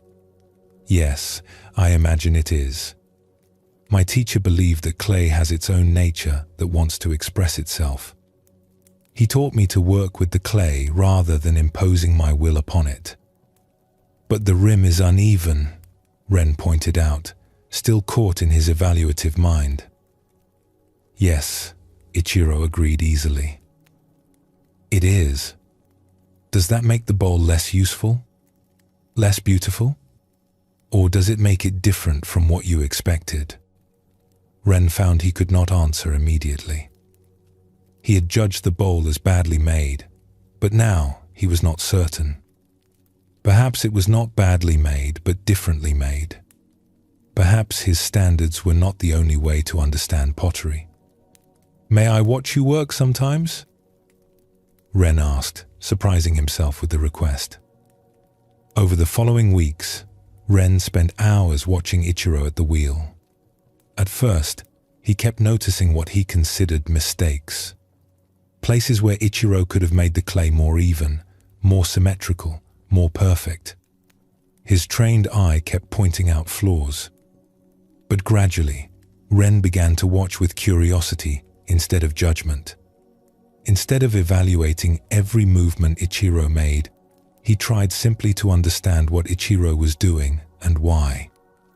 He stopped comparing Ichiro's work to his own standards and started to see it on its own terms. He noticed that Ichiro seemed to listen to the clay. When the clay wanted to move in a particular direction, Ichiro would follow that impulse rather than forcing it into a predetermined shape. When a slight irregularity appeared, Ichiro would work with it instead of correcting it. The result was pottery that looked spontaneous and alive. One day, Ren tried to work the way Ichiro did. He sat at his wheel and attempted to follow the clay's nature instead of imposing perfect symmetry. But years of training made this difficult. His hands kept automatically correcting every irregularity. His mind kept judging every departure from perfect form as a mistake that needed fixing. He realized his habit of judgment had become so automatic that it was controlling his hands without his conscious choice. He could not simply decide to work differently. He had to change his entire relationship to his craft. Ichiro noticed his struggle. "You are fighting yourself," he observed. "Your hands are trying to make what your mind has decided is wrong. What if you approach the clay with curiosity instead? What if you asked what wants to happen here? Instead of deciding this should look like that?" Ren took this advice to heart. He began each session at the wheel by pausing to release his judgment. He would take several breaths and remind himself to be curious rather than evaluative, to watch what emerged rather than forcing what he had decided should emerge. The change did not happen quickly. Years of habitual judgment do not dissolve overnight. But gradually, Ren found he could create pottery that had some of the aliveness he admired in Ichiro's work. His pieces became less rigidly perfect, but more interesting. They lost some technical precision, but gained something he could only call presence. His customers noticed the change. Some preferred his old work, but many were drawn to his new pieces, saying they felt more human somehow, more touched by actual hands and heart. Years later, a student asked Ren what he had learned from Ichiro. "I learned that my judgment was closing doors that curiosity could open," Ren said. "I thought I knew what good pottery should look like. That certainty prevented me from discovering what pottery could be. When I replaced judgment with genuine curiosity, my work came alive." Rest for a moment. Notice where your attention naturally goes. Feel the weight of your body being supported right now. This story shows us how judgment can limit our perception and our possibilities. Ren almost missed learning from Ichiro because his immediate judgment dismissed Ichiro's work as flawed. Only when he could set aside evaluation and approach with curiosity did he discover something valuable. We can see this pattern in our own lives. How often do we dismiss something or someone based on immediate judgment? How often does our quick evaluation prevent us from learning, discovering, or experiencing something meaningful? Our minds are so trained to judge that we often form opinions before we have truly looked at what we are encountering. Beginner's Mind suggests a different approach. Before we decide what something is, before we determine whether it is good or bad, useful or useless, we can meet it with curiosity. We can allow ourselves to be interested in it, to explore it, to see what it reveals when we approach it without predetermined conclusions. This shift from judgment to curiosity changes everything. Conversations become more interesting because we are listening to understand rather than listening to evaluate and respond. New experiences become richer because we are exploring them rather than immediately deciding whether we like them. Even difficult situations become more workable because we are curious about what they contain rather than simply resisting them as bad. Let us explore another story that reveals a different aspect of this teaching. In a village famous for its gardens, there lived a gardener named Hana who maintained the grounds of a wealthy family's estate. She had studied garden design for many years according to specific principles. Plants should be arranged to create carefully planned views. Hana took pride in her knowledge. When she walked through other gardens, she would notice everything that was wrong. Plants in poor locations, rocks placed without proper consideration, colors that clashed. Her trained eye caught every flaw, every departure from good design principles. One autumn, the family asked Hana to create a new garden in a corner of their property that had been neglected. It was a difficult space. The ground was uneven and rocky. Large old trees created deep shade in some areas while leaving others in full sun. Most gardeners would have seen it as a problem that needed correction. Hana's first impulse was exactly this. She began planning how to level the ground, remove some rocks, perhaps cut back the trees to create more consistent light. She would force this difficult space to conform to proper garden principles. But something made her pause. She remembered a garden she had seen years ago that had deeply moved her. It had not followed the rules she had learned. It had worked with the natural features of the land rather than correcting them. At the time, she had judged it as poorly designed. But the memory had stayed with her, suggesting that perhaps there had been something there her judgment had not allowed her to see. Instead of immediately implementing her plan to correct the space, Hana decided to spend time simply being in it. She visited at different times of day, in different weather, in different seasons. She sat quietly and observed. She let go of her ideas about what the space should be and became curious about what it actually was. She noticed that the uneven ground created natural paths where water flowed during rains. The rocks that seemed randomly placed were actually positioned in patterns that responded to the slope of the land. The deep shade under the old trees held different plants than the sunny areas, creating distinct zones that were already beautiful in their own way. Most surprisingly, she discovered that the space already felt peaceful. It did not need to be corrected. It needed to be appreciated and gently enhanced, not radically changed. Hana began working with curiosity rather than judgment. Instead of asking, "What is wrong here that I need to fix?" she asked, "What is already here that I can support?" She placed rocks to emphasize the natural paths rather than creating new ones. She chose plants that thrived in the existing conditions rather than trying to change the conditions. She allowed the space to teach her what it wanted to become. The garden that emerged was unlike anything she had designed before. It did not follow the classical principles she had studied, but it had a naturalness and harmony that made people want to sit quietly in it. Visitors said they felt as if they had discovered a wild place that had always been there, not entered a designed garden. The family was delighted. "This is more beautiful than the formal gardens," they told Hana. "It feels alive." Hana knew what they meant. By approaching the space with curiosity instead of judgment, by working with what was there instead of imposing what should be there, she had created something genuine. Her knowledge and skill were still present in the garden, but they served curiosity rather than judgment. She began to apply this approach to all her work.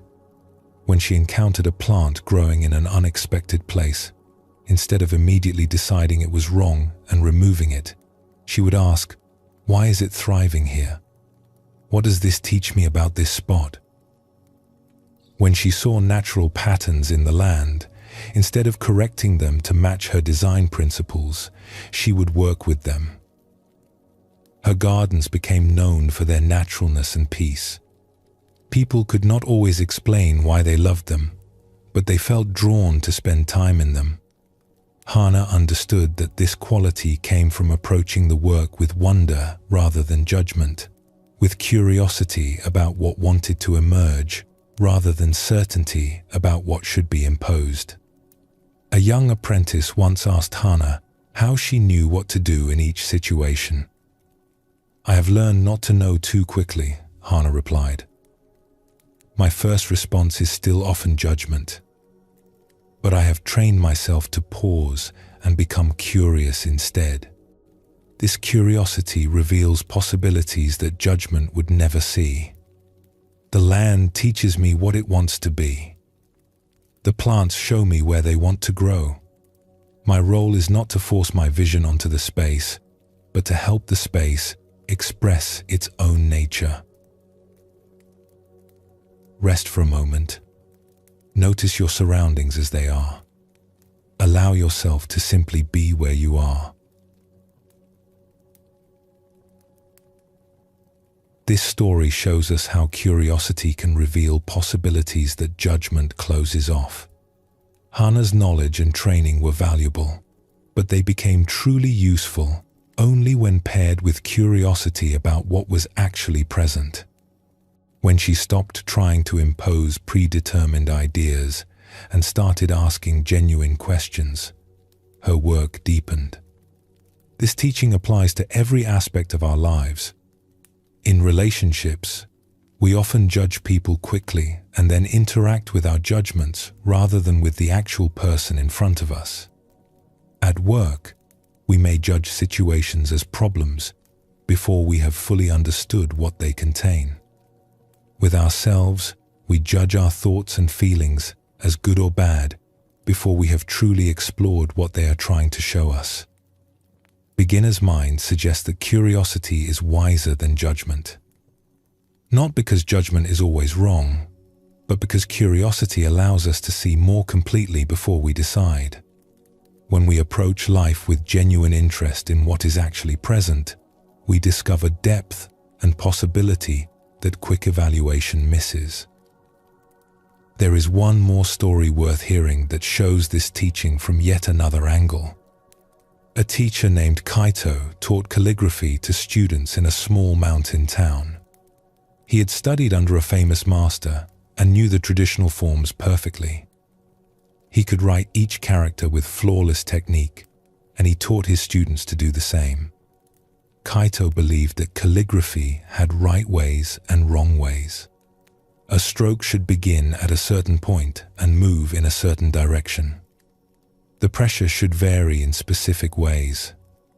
The balance of ink and speed should follow established principles. When students deviated from these forms, he would correct them firmly. "This is wrong," he would say. "It should be done this way." His students learned to write beautiful, technically correct characters. But Kaito noticed something troubling. Their work was perfect but lifeless. It looked like copies of proper form rather than living expressions of the characters' meanings.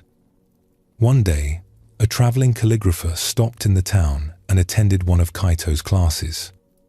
This calligrapher was very old, his hands gnarled with age. When Kaito invited him to demonstrate for the students, the old man agreed. He picked up a brush and wrote a single character. The stroke trembled slightly from his aged hands.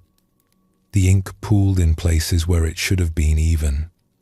The form was not technically perfect, but the character seemed to breathe on the page. It held a quality that none of the students' perfect characters possessed. Kaito felt defensive. This work violated several principles he taught. Yet he could not deny that it was beautiful in a way his technically perfect work was not. After the class, Kaito spoke with the old calligrapher. "Your work is very moving," he said carefully, "even though it does not follow proper form in several places." The old man smiled. "You notice the imperfections? Good. A trained eye should see such things. But tell me, did you also notice what the imperfections made possible?" Kaito had to admit he did not understand the question. "When I was young," the old calligrapher said, "I also believed in perfect form. I judged every deviation as a mistake. But as I aged and my hands became less steady, I had a choice. I could try desperately to maintain perfect technical form, or I could become curious about what my trembling hands might create." He held up his gnarled fingers. "These hands cannot make perfectly smooth lines anymore. At first I judged this as loss, but when I became curious instead, I discovered that the slight irregularity brings something alive to the characters. The tremor is not wrong. It is different. And that difference carries something that perfect smoothness cannot. Kaito thought about this for several days. He had spent years training his students to avoid any deviation from proper form. Every irregularity was a mistake to be corrected. But the old calligrapher suggested that curiosity about irregularity might reveal something valuable. He began to approach his teaching differently. When a student made what he would have called a mistake, instead of immediately correcting it, he would ask, "What happened there? What did your hand want to do?" Sometimes the deviation was simply carelessness and needed correction. But sometimes there was something interesting in it, some spontaneous expression that deserved exploration. His students' work began to change. They still learned proper form and technique, but they also learned to be curious about what emerged in the moment of creation. Their calligraphy became more varied, more alive. Some pieces followed traditional form perfectly. Others explored new possibilities. All of them carried more life than the technically perfect but lifeless copies they had made before. Kaito realized he had been using judgment to protect himself from uncertainty. If he could label everything as right or wrong, correct or incorrect, he did not have to remain in the discomfort of not knowing whether something was valuable. But this certainty had closed him off from discovery.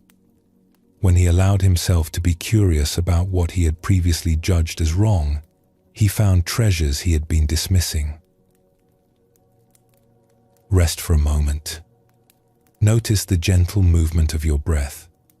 Feel it entering and leaving, natural and effortless.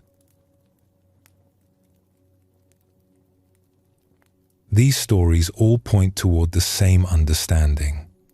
Judgment closes doors that curiosity opens. When we approach life determined to evaluate everything quickly, we miss much of what life contains. But when we can meet our experience with genuine curiosity, with real interest in what is actually present, we remain available to learn, to discover, to be surprised. This does not mean we abandon all evaluation or stop making necessary distinctions. We still choose what to eat, what work to do, whom to spend time with. But we can make these choices from a foundation of curiosity rather than automatic judgment. We can discern without dismissing. We can have preferences without rigidity. The practice of approaching life with curiosity rather than judgment is one of the most accessible aspects of beginner's mind. We can practice it right now, in this moment. Instead of immediately deciding whether we like or dislike what we are experiencing, we can become curious about it. We can explore it. We can let it reveal itself before we decide what it is. This shift in attention changes our relationship with everything. Problems become interesting rather than just difficult. People reveal complexity we would have missed if we had judged them quickly. Our own thoughts and feelings become sources of insight, rather than things to reject or cling to, based on whether we judge them as good or bad. Beginner's mind sees life as endlessly interesting, always offering something to discover. Not because life is always pleasant or easy, but because curiosity finds depth and meaning even in challenges.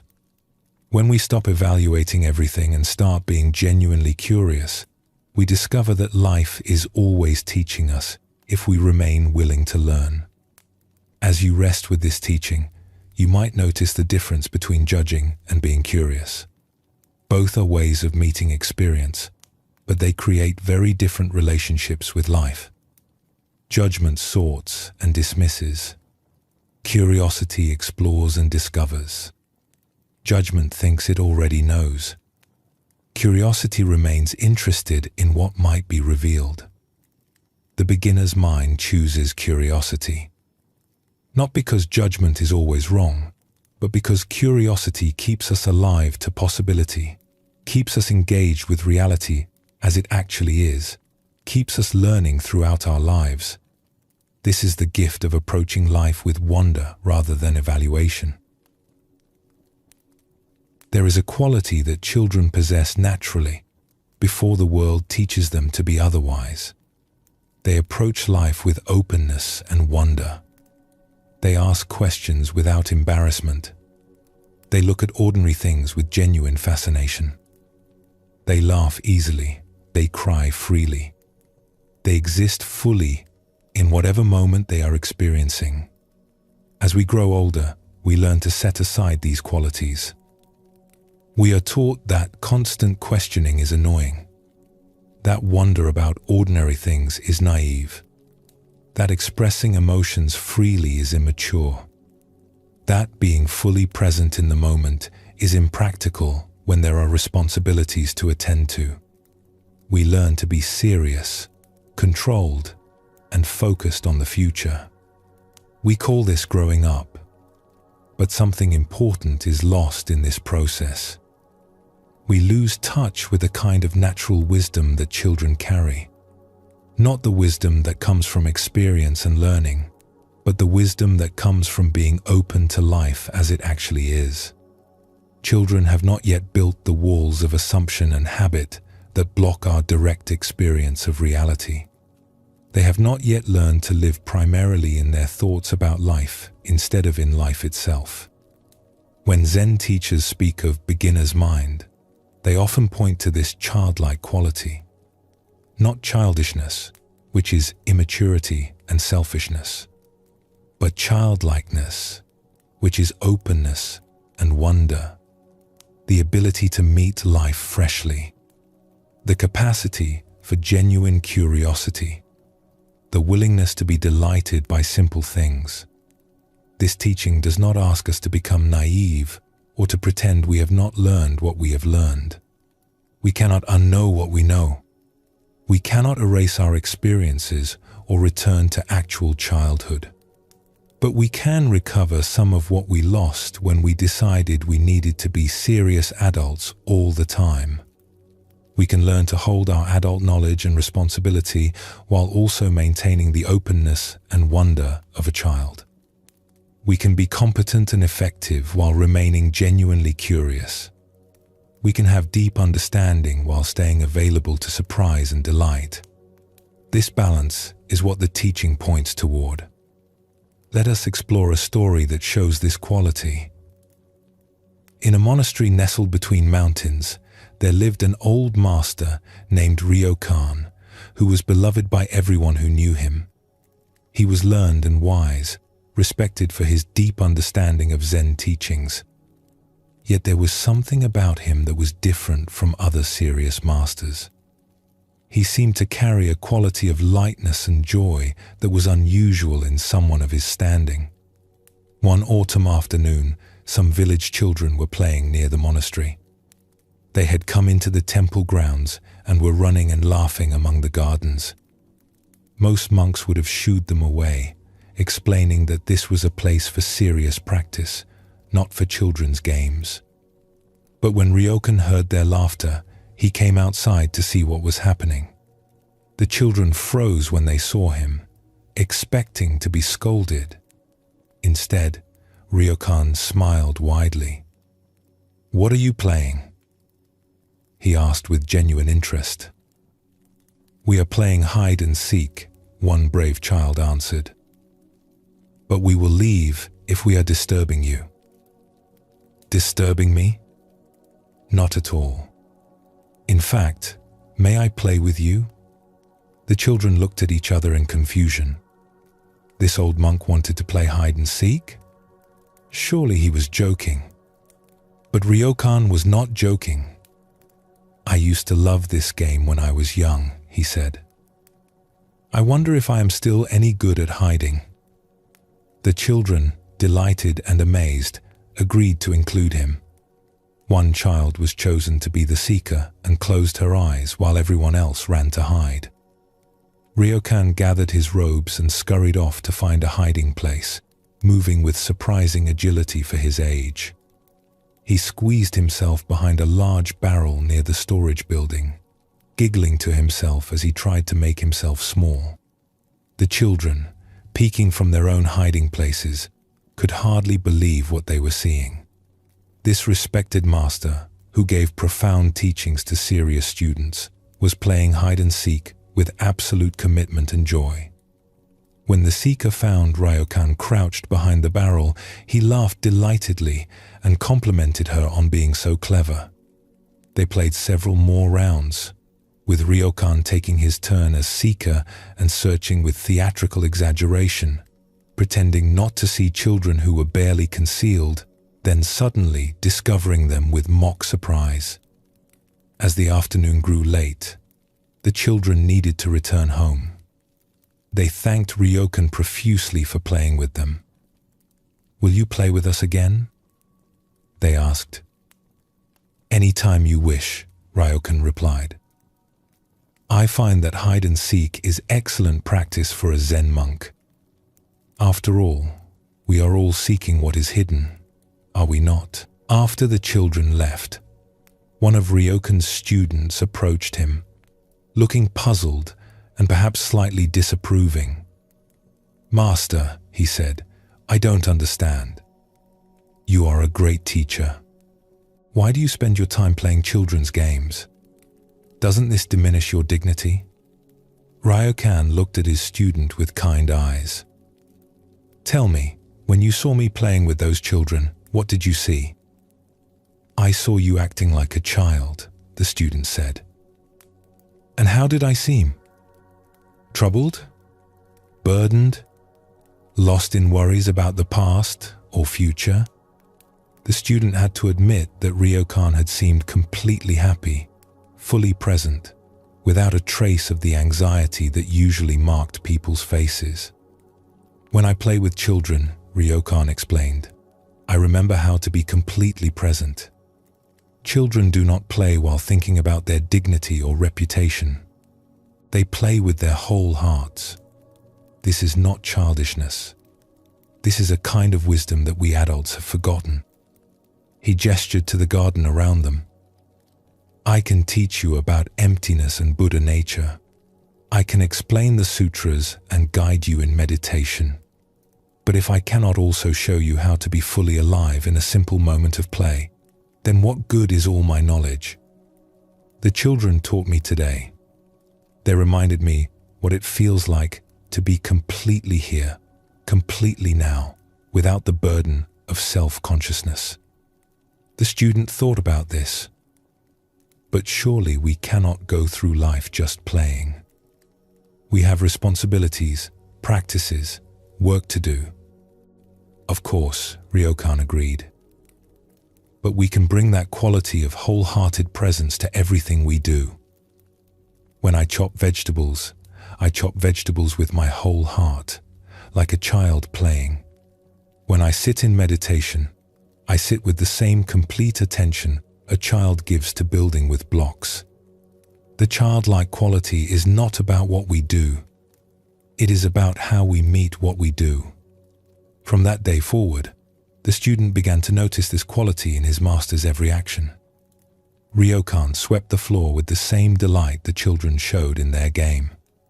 He drank tea as if tasting it for the first time. He listened to others with complete, unguarded attention. He laughed easily at simple things. He could be deeply serious about important matters, but he never carried the heavy burden of self-importance.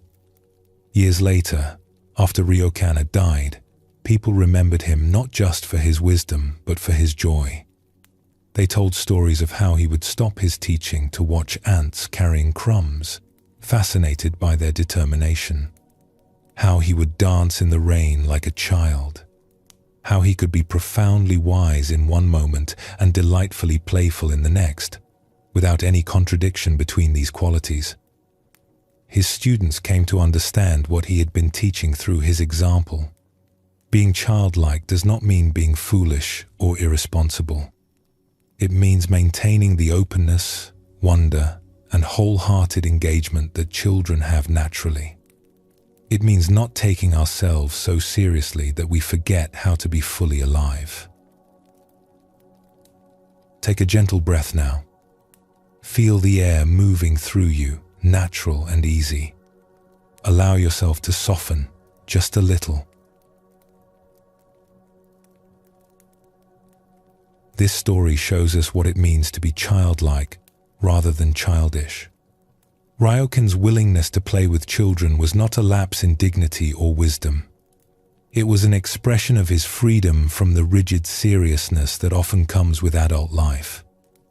He could be playful without being immature, joyful without being foolish, light-hearted without being irresponsible. We can see in our own lives how we have learned to be constantly serious. We feel we must maintain a certain image. We worry about looking foolish or undignified. We believe that being responsible means being somber.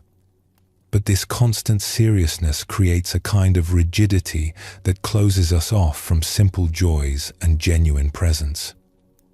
Beginner's Mind invites us to recover some of that childlike quality without losing our adult wisdom and capability. We can be competent at our work while remaining genuinely curious about what we are doing. We can have deep understanding while staying open to wonder. We can take our responsibilities seriously without taking ourselves too seriously. Let us explore another story that reveals a different aspect of this teaching. There was once a master painter named Sotatsu who had achieved great fame for his sophisticated and elegant works. His paintings hung in temples and palaces. He was known for his refined technique and subtle use of color. Other artists studied his work to learn his methods. But as Sotatsu grew older, something began to trouble him. His paintings were technically perfect, admired by everyone, displayed in the finest places. Yet he felt they lacked something essential. They were beautiful but somehow lifeless. Correct, but cold. They demonstrated mastery but did not touch the heart. One day, Sotatsu was walking through a market when he saw a group of children drawing on the ground with sticks. They were making simple pictures in the dirt. A bird, a flower, a house. The drawings were crude, with no technique or refinement. But they were made with such complete absorption and joy that Sotatsu stopped to watch. One child was drawing a fish. The proportions were wrong. The fins were too large. The body was uneven, but there was something alive about it. The child was not worried about technique or trying to impress anyone. She was simply creating with her whole heart, delighted by what was emerging under her stick. When the child finished, she stepped back to admire her fish, then immediately began drawing another one, completely different from the first. No hesitation, no self-doubt, no concern about whether it was good enough. Just pure engagement with the act of creating. Sotatsu watched for a long time. He saw in these children's crude drawings something his sophisticated paintings had lost. A directness, a spontaneity, a quality of immediate expression that did not pass through layers of technique and self-consciousness. He went home and stood in front of his painting table, looking at his fine brushes and expensive inks. All his training, all his mastery, suddenly seemed like a burden rather than a gift. His knowledge of proper technique was preventing him from painting with the same directness those children had shown. Sotatsu made a decision. He would try to paint like a child, not to become childish in his work, but to recover the childlike quality of immediate, wholehearted expression. But he quickly discovered this was much harder than he expected. When he tried to paint simply and directly, years of training took over. His hand automatically created refined brushstrokes. His eye automatically corrected proportions. His mind automatically judged each mark as good or bad, according to his sophisticated standards. He could not simply paint. He could only paint as a master, with all the self-consciousness and control that came with that identity, and marveled at how red and blue became purple. The delight of making a mark on paper and seeing it stay there. The pure joy of creating something that had not existed a moment before. Holding these memories, he opened his eyes and began to paint. Not trying to be childlike, but allowing the childlike part of himself, which still existed beneath all his training, to guide his hand. Something shifted. The painting that emerged was unlike anything he had created before. It still showed his skill and knowledge, but these served a more immediate kind of expression. The work had technical mastery, but also spontaneity. Sophistication, but also directness. It was the work of an adult who had recovered the child's capacity for wholehearted engagement. When people saw this new painting, they responded differently than they had to his previous works. His earlier paintings had inspired admiration. This one inspired joy. There was something alive in it that touched people directly, beyond aesthetic appreciation.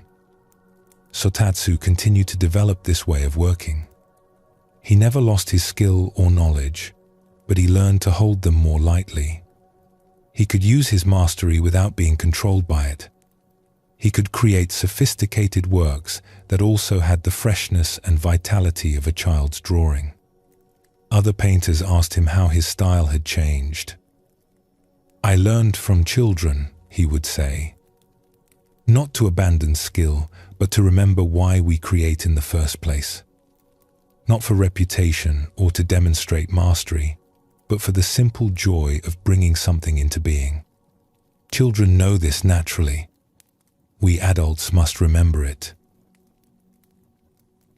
Take a gentle breath. Notice the weight of your body fully supported. Let yourself rest exactly where you are.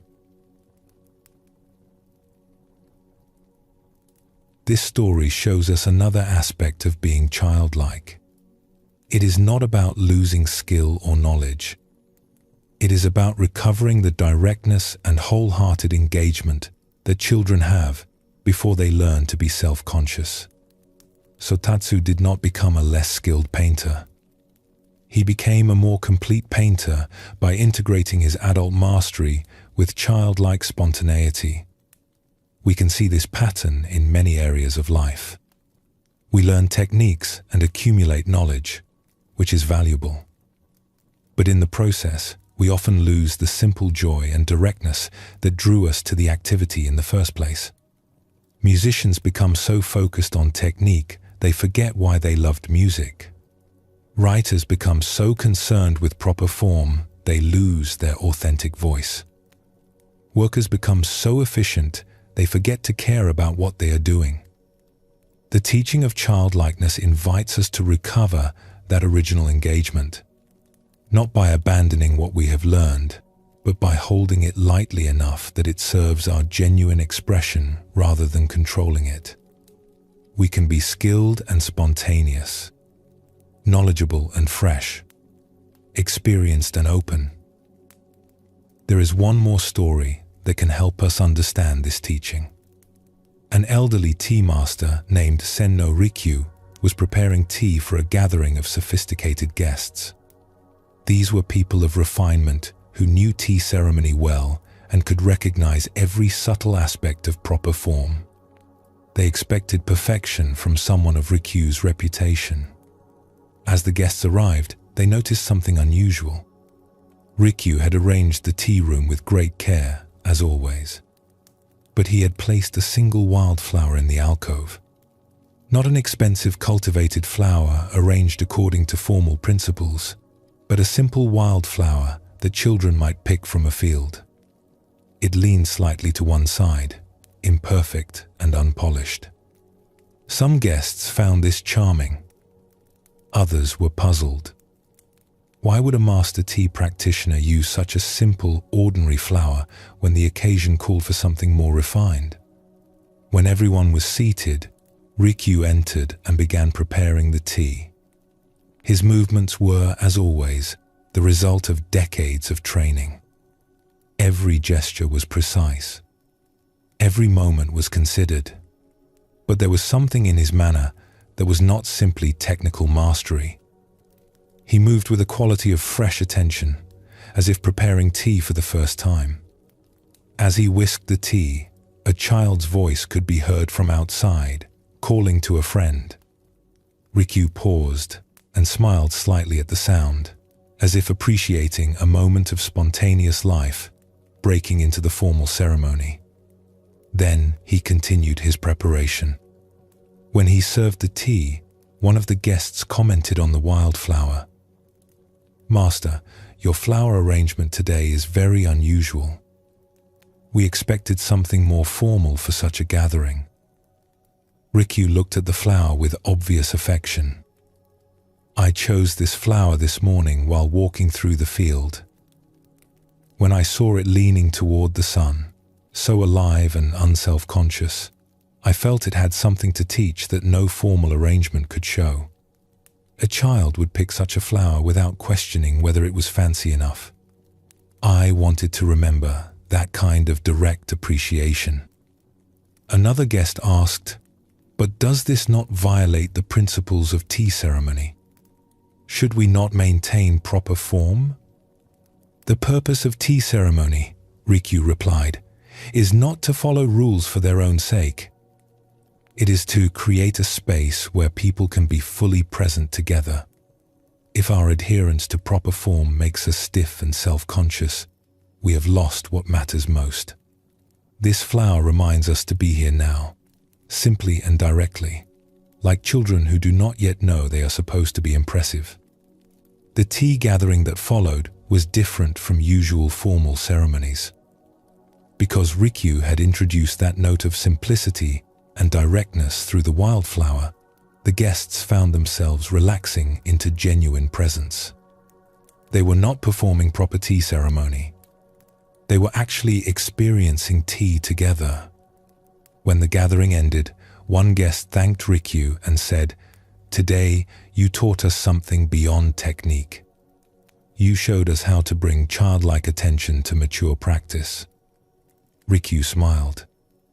The highest mastery looks like simplicity. The deepest sophistication makes room for spontaneity. After decades of learning proper form, we can finally learn to be as direct as children. This is not abandoning what we have learned.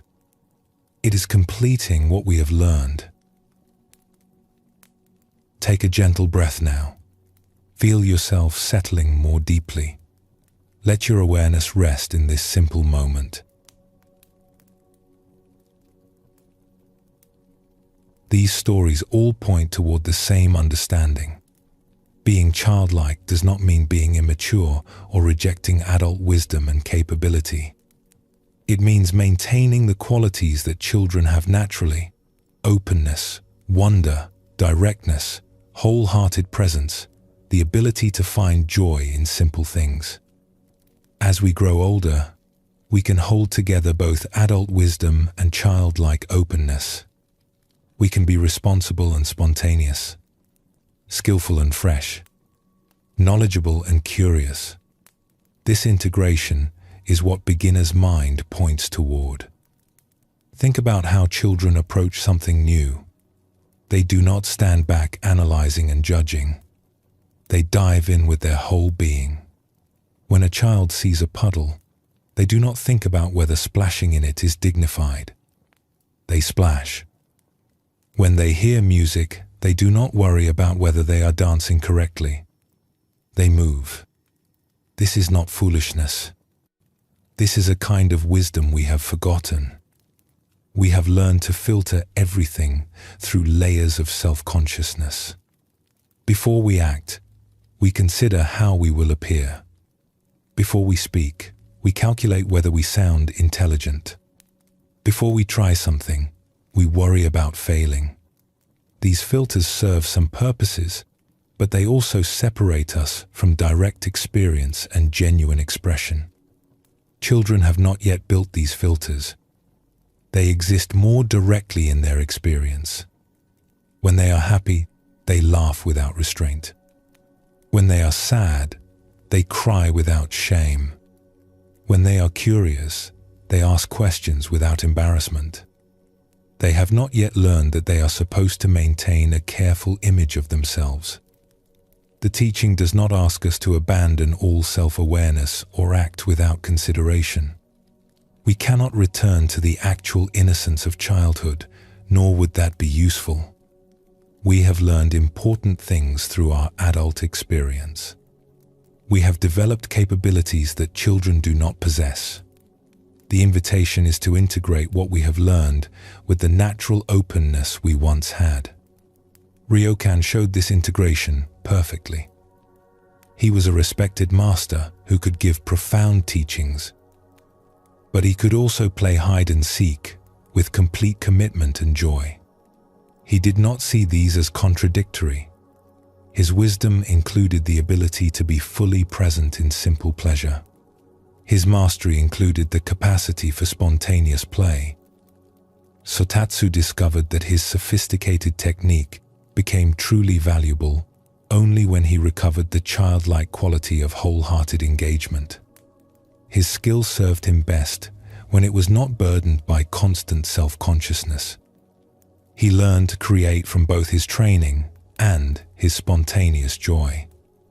Sen no Rikyu demonstrated that the highest refinement makes room for simple directness. He spent decades mastering proper form, not to become rigid, but to become free. His mastery was complete enough that he could choose simplicity without it being a failure of skill.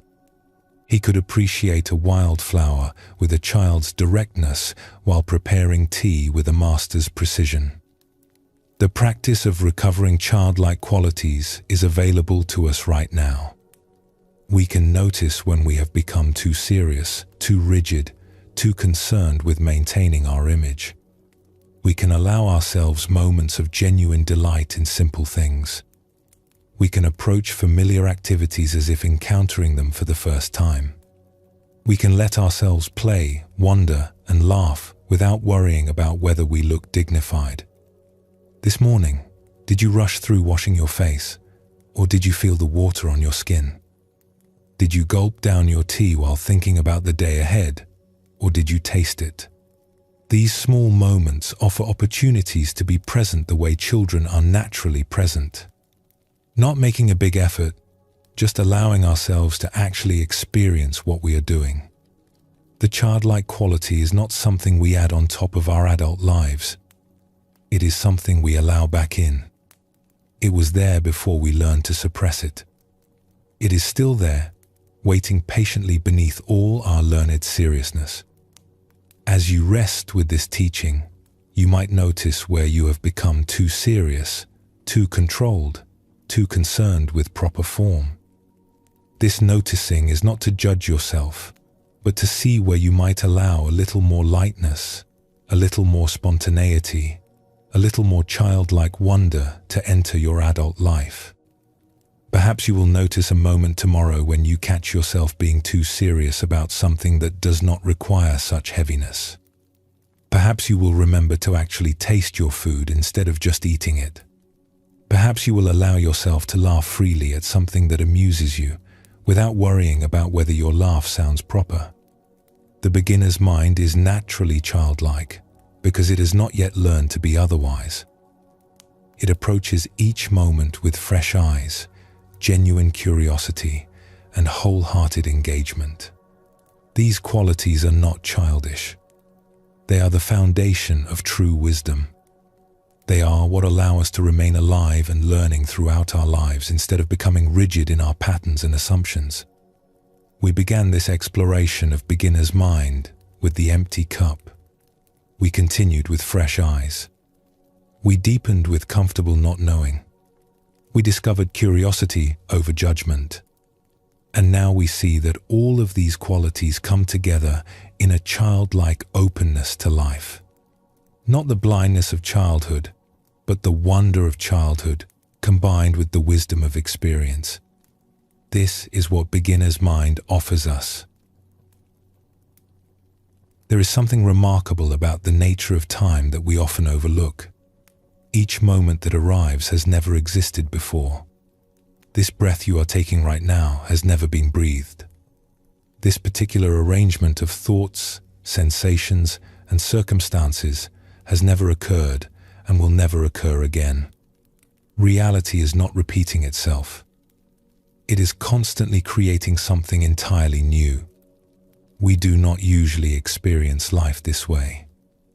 We wake up and think, another morning. We eat breakfast and think the same meal again. We see familiar people and think, I know them already. Our minds create the experience of repetition by grouping similar things together and calling them the same. But this sameness is an illusion created by our thinking, not the actual nature of reality. The morning that arrives today has never arrived before. Your body is literally not the same body it was yesterday. Millions of cells have changed. The person sitting across from you has been shaped by another day of living. The meal you eat draws its ingredients from plants and animals that grew in unique conditions, affected by particular weather, handled by specific people on a particular day. Nothing repeats. Everything is always beginning for the first time. Beginner's mind is not something we create or achieve. It is what happens when we recognize this truth. When we stop telling ourselves the story of repetition and sameness, we discover that we are always meeting life for the first time, because life is always occurring for the first time. Each moment is a beginning, because each moment is genuinely new. This understanding shifts everything. We are not trying to see things as if they were new. We are recognizing that they actually are new. We are not pretending we do not know what will happen. We are acknowledging that we genuinely do not know, because this exact moment has never happened before, and what emerges from it has never emerged before. Let us explore a story that reveals this truth. There was once a monk named Dogen who had practiced meditation for many years. Each morning, he would sit facing a plain wall in the meditation hall. He had sat facing this same wall thousands of times. The wall was made of simple white plaster with no decorations or distinguishing features. Just a blank wall. After years of this practice, Dogen began to feel that his meditation had become routine. Each morning felt the same as the one before. He would sit, watch his breath, notice his thoughts, and eventually the bell would ring to end the session. The same thing, day after day, year after year. He wondered if perhaps he should seek a different teacher or a different practice, something that would bring fresh insight. One morning, Dogen sat facing the wall as usual. But something was different in his perception, though he could not immediately say what. The wall looked the same. The meditation hall was the same. His cushion was in the same position. Everything appeared identical to how it had appeared yesterday and the day before and the day before that. Yet, as he settled into his sitting, Dogen found himself actually seeing the wall instead of just looking at it. He noticed tiny variations in the plaster surface that he had never observed before, though they must have been there all along. A small irregularity here, a slight shadow there. The way morning light caught the texture differently than it had caught it yesterday, because the sun was in a minutely different position, and the season had shifted imperceptibly forward. As he continued to sit, Dogen realized something profound. This wall had never existed before.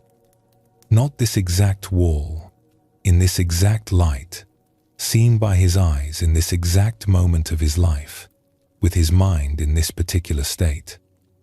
He had been telling himself the story that he was sitting in front of the same wall, but that was his thinking, not reality. Reality was offering him a completely new wall each morning, and he had been too caught in his mental story of repetition to notice. The same realization extended to everything else. This breath was not the same as yesterday's breath. This moment of sitting was not the same as any other moment of sitting. Each arising thought was appearing for the first and only time. His entire practice, which he had thought of as repetitive, was actually fresh in every instant. Dogen sat with this recognition for the remainder of the session. When the bell rang, he stood slowly and looked around the meditation hall. Everything appeared both exactly the same and completely new. The hall had not changed. His perception had not changed. What had changed was the story he was telling himself about what he was experiencing. He had been experiencing repetition because he was thinking about repetition. When he stopped that thinking and simply met what was actually present, he discovered it was always new because it was always different, even when it appeared similar. From that morning forward, Dogen's practice transformed. He still sat facing the same wall each day, but he was no longer practicing in the same meditation hall. He was practicing in whatever meditation hall existed in that moment, which had never existed before and would never exist again. This was not a technique or a way of trying to see things differently.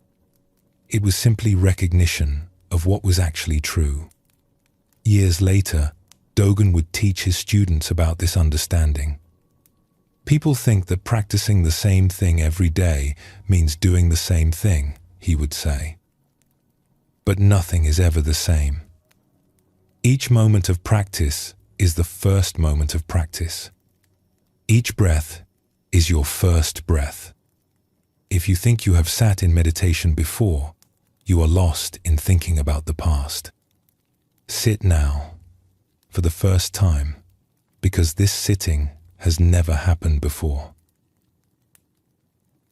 Take a gentle breath now. Feel this breath, which has never been breathed before. Notice how it moves through you, unique and unrepeatable. This story shows us something essential about the nature of beginner's mind. Dogen was not trying to see the wall differently. He was not employing a technique or forcing himself to perceive freshness. He simply recognized what was actually true. The wall was always new. He had just been covering that newness with thoughts about repetition and sameness. We do this constantly in our lives. We wake up thinking, another day.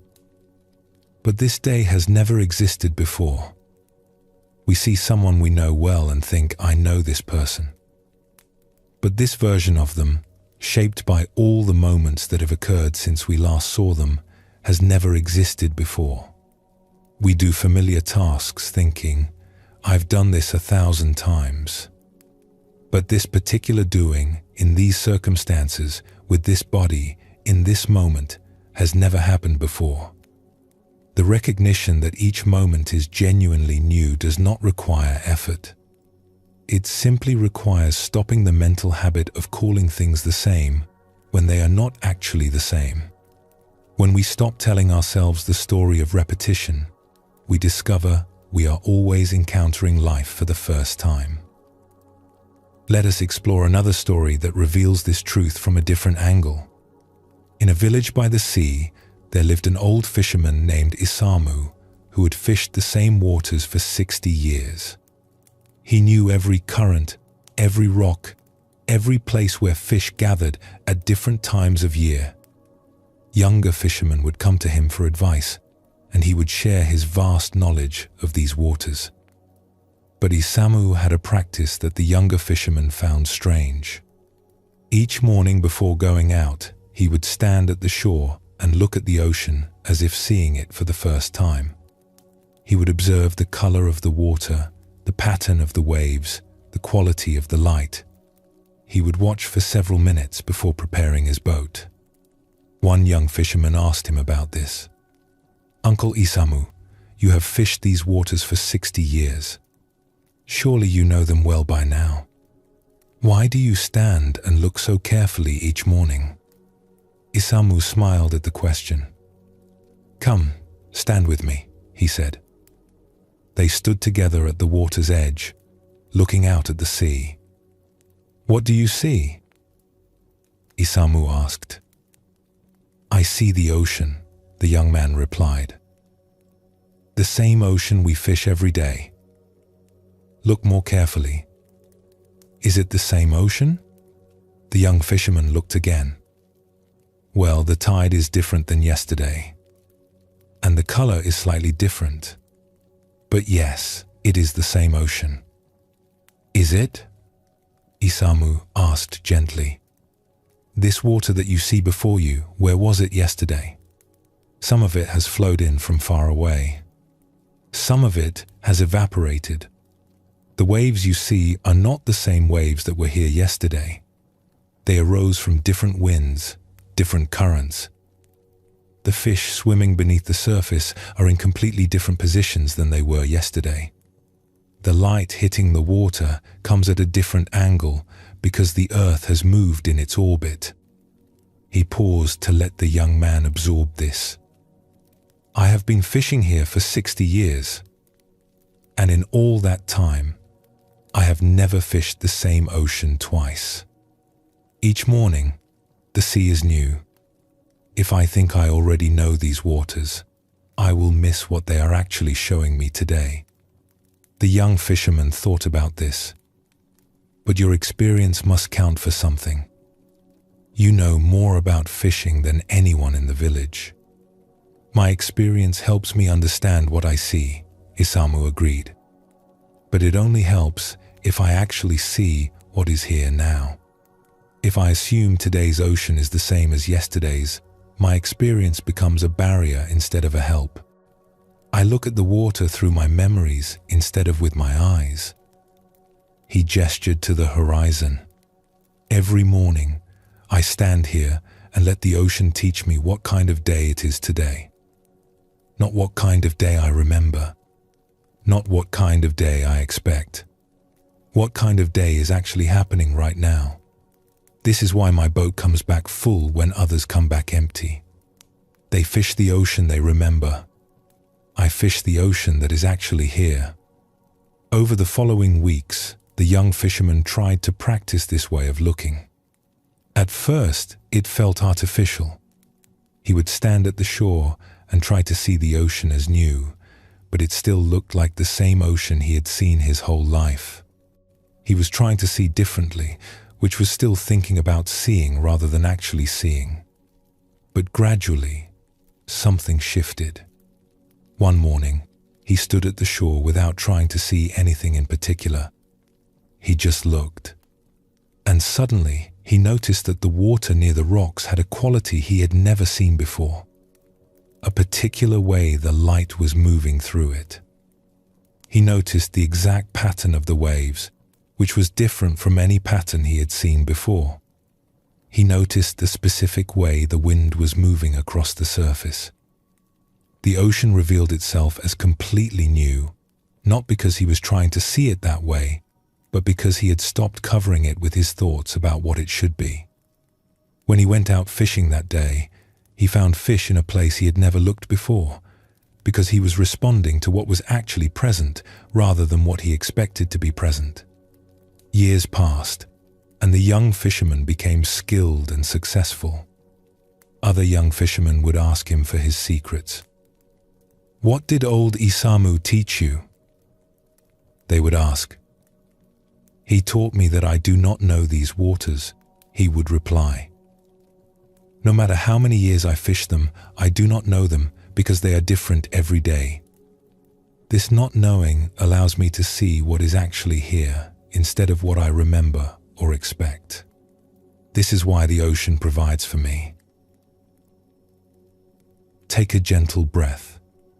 Notice the sensations in your body right now.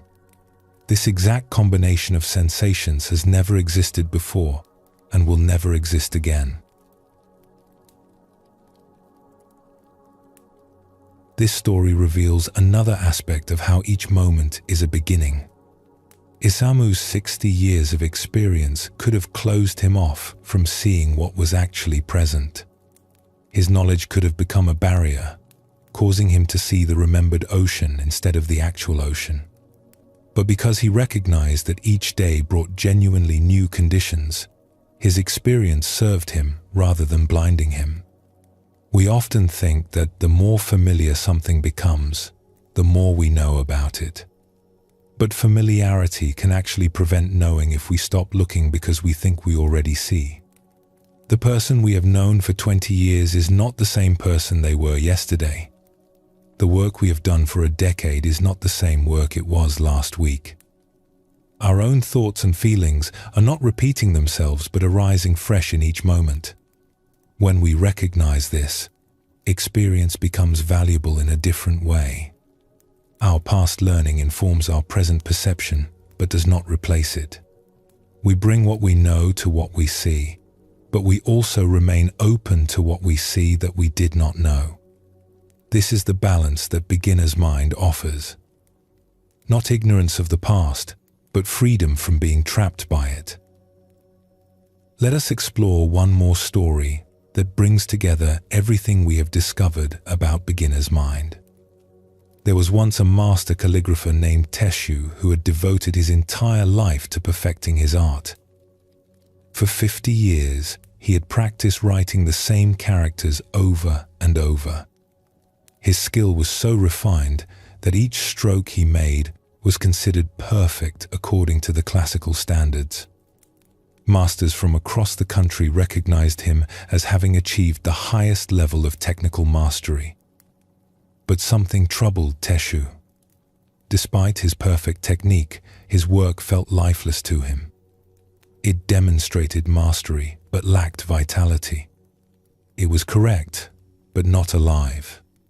He began to wonder whether all his years of practice had actually taken him further from something essential, rather than closer to it. One day, a young woman came to study with him. Her name was Kana, and she had been practicing calligraphy for only 2 years. When Teshu watched her write, he saw that her technique was still developing. Her strokes were not as refined as his. Her characters showed the marks of someone still learning. But there was something in her work that moved him. A quality of freshness and vitality that his own perfect work lacked. He asked her, "How do you approach your practice?" Kana seemed surprised by the question. "I do not know if I approach it in any particular way," she said. "I try to be present for each stroke. Each time I write a character, it feels like writing it for the first time. I do not think about the character I wrote yesterday or the one I will write tomorrow. I simply write this one, now." Teshu recognized something in her words. This young student was demonstrating what he had lost somewhere in his decades of refinement. She was meeting each moment of practice freshly because she had not yet accumulated the burden of too much knowing. Her not yet developed mastery allowed her a directness that his perfected skill had covered over. That night, Teshu sat with his brush and ink. Instead of writing with all his accumulated mastery, he tried to write a single character as if he had never written before. As if this were his first encounter with ink, paper, and brush. As if this character were appearing for the first time in history. It was extraordinarily difficult.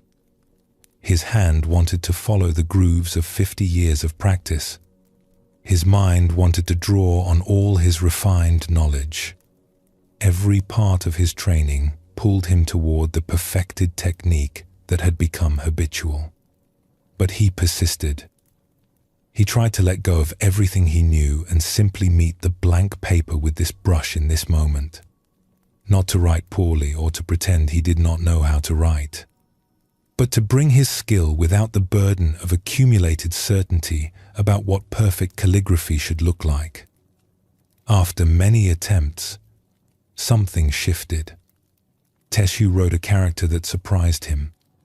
It showed all his skill and refinement, but it also had a spontaneity and freshness he had not achieved in decades. The character looked both masterful and as if it had been created in that very instant. with no past and no future, complete in itself. Teshu stared at what he had created. This was what he had been seeking. Not the abandonment of skill, but skill-serving genuine presence. Not the rejection of knowledge, but knowledge held so lightly that it did not prevent fresh response to the moment. He continued to explore this way of working. Some days he succeeded in touching that quality of freshness. Some days he fell back into pure technique. But gradually, his work transformed. It maintained all its technical perfection, but gained something that observers could only call aliveness. Other calligraphers studied his later work, trying to understand what had changed. His technique is the same, they would say. But something is different. The work breathes now. Teshu himself found it difficult to explain. When younger students asked him how he achieved this quality, he would say, "Every character I write is my first character. Not because I pretend not to know how to write, but because this particular character, in this moment, with this brush, on this paper, has never existed before. When I recognize this truth and respond to it, the character comes alive." He would pause and look at his students with kind eyes. "All the years I spent perfecting my technique were necessary, but they became truly valuable only when I learned to set them aside and meet each moment as a beginner. The highest mastery is indistinguishable from beginner's mind. After 50 years of learning how to write perfectly, I had to learn how to write for the first time again." Take a gentle breath now. Feel yourself resting here. This moment of rest has never occurred before. Allow it to be exactly what it is. This story brings together all the threads we have explored. Teshu's journey shows us that beginner's mind is not about lacking skill or knowledge. It is about recognizing that each moment is genuinely new and bringing our full capacity to meet that newness, rather than covering it with our assumptions and habits. We have explored how fullness blocks us and emptiness opens us. How fresh seeing reveals what familiarity conceals. How not knowing creates space for genuine understanding. How curiosity discovers what judgment dismisses. How childlike openness allows wholehearted presence. And now we see how all of these qualities come together in the recognition that each moment is a beginning. This is not a technique to practice or a state to achieve. It is simply what becomes visible when we stop covering reality with our stories about repetition and sameness. Life is always offering itself freshly. We are always being given the opportunity to meet it for the first time. This opportunity does not depend on us doing anything special. It is the nature of existence itself. The breath you are breathing right now has never been breathed before. The thoughts moving through your mind have never moved through your mind in exactly this combination before. The sounds around you are arising in a unique moment that has never occurred and will never occur again. You are not repeating your life. You are living it for the first time, continuously. When we recognize this, everything changes. Not because we make something happen, but because we stop being fooled by our mind's story of repetition. The work we do every day becomes fresh work. The people we know become new people. Our own lives become adventures of constant discovery instead of routines we endure. This is what beginner's mind reveals. Not a special state we achieve through effort, but the truth about reality that becomes obvious when we stop telling ourselves it should be different. Each moment is a beginning because reality itself is always beginning. Time does not repeat. Experience does not repeat. Life does not repeat. You are always at the beginning, whether you recognize it or not. This moment is your first moment. This breath is your first breath. This thought is your first thought. This is not a metaphor or a way of looking at things. This is simply what is true. When we live from this recognition, we bring the empty cup, the fresh eyes, the comfortable not knowing, the genuine curiosity, and the childlike wonder together naturally. We do not need to remember to practice these things. They are simply what emerges when we meet life as it actually is, rather than as we think it should be. Beginner's mind is not the beginning of a journey towards some future achievement. It is the recognition that we are always at the beginning, because beginning is all there ever is. Each moment starts fresh. Each breath inaugurates itself. Each instant of existence arrives as the first instant there has ever been. This is the gift that Zen teachings offer. Not a path to somewhere else, but the recognition that we are already here, always for the first time, always at the beginning, always meeting life in its constant newness. When we see this, we stop waiting for something better and discover that what is actually here has never stopped being miraculous. As you rest now, you might simply notice this truth. You do not need to do anything with it or make anything happen. Just recognize that this moment, exactly as it is, has never existed before and will never exist again. You are here for the first time. You are breathing for the first time. You are aware for the first time. This is beginner's mind. Not something to attain, but something to recognize. Not a goal to reach, but the truth of how you have always been meeting life, whether you noticed it or not. Every moment is a beginning. Every breath starts fresh. Every instant offers itself as new. And in recognizing this, you discover that you are always already home. As we come to the end of our time together tonight, take a moment to notice where you are. Feel the surface supporting you. Notice the gentle rhythm of your breath, which continues on its own, without effort or struggle. Tonight, we have explored beginner's mind through 6 different angles. We discovered how emptying our cup creates space for new understanding, how seeing with fresh eyes reveals what familiarity conceals, how comfortable not knowing opens us to genuine wisdom, how curiosity uncovers what judgment dismisses, how childlike wonder allows wholehearted presence, and how each moment offers itself as genuinely new, a constant beginning. These are not separate teachings but different ways of pointing toward the same truth. When we release our need to know everything, to have everything figured out, to keep everything under control, we discover a natural openness that was there all along.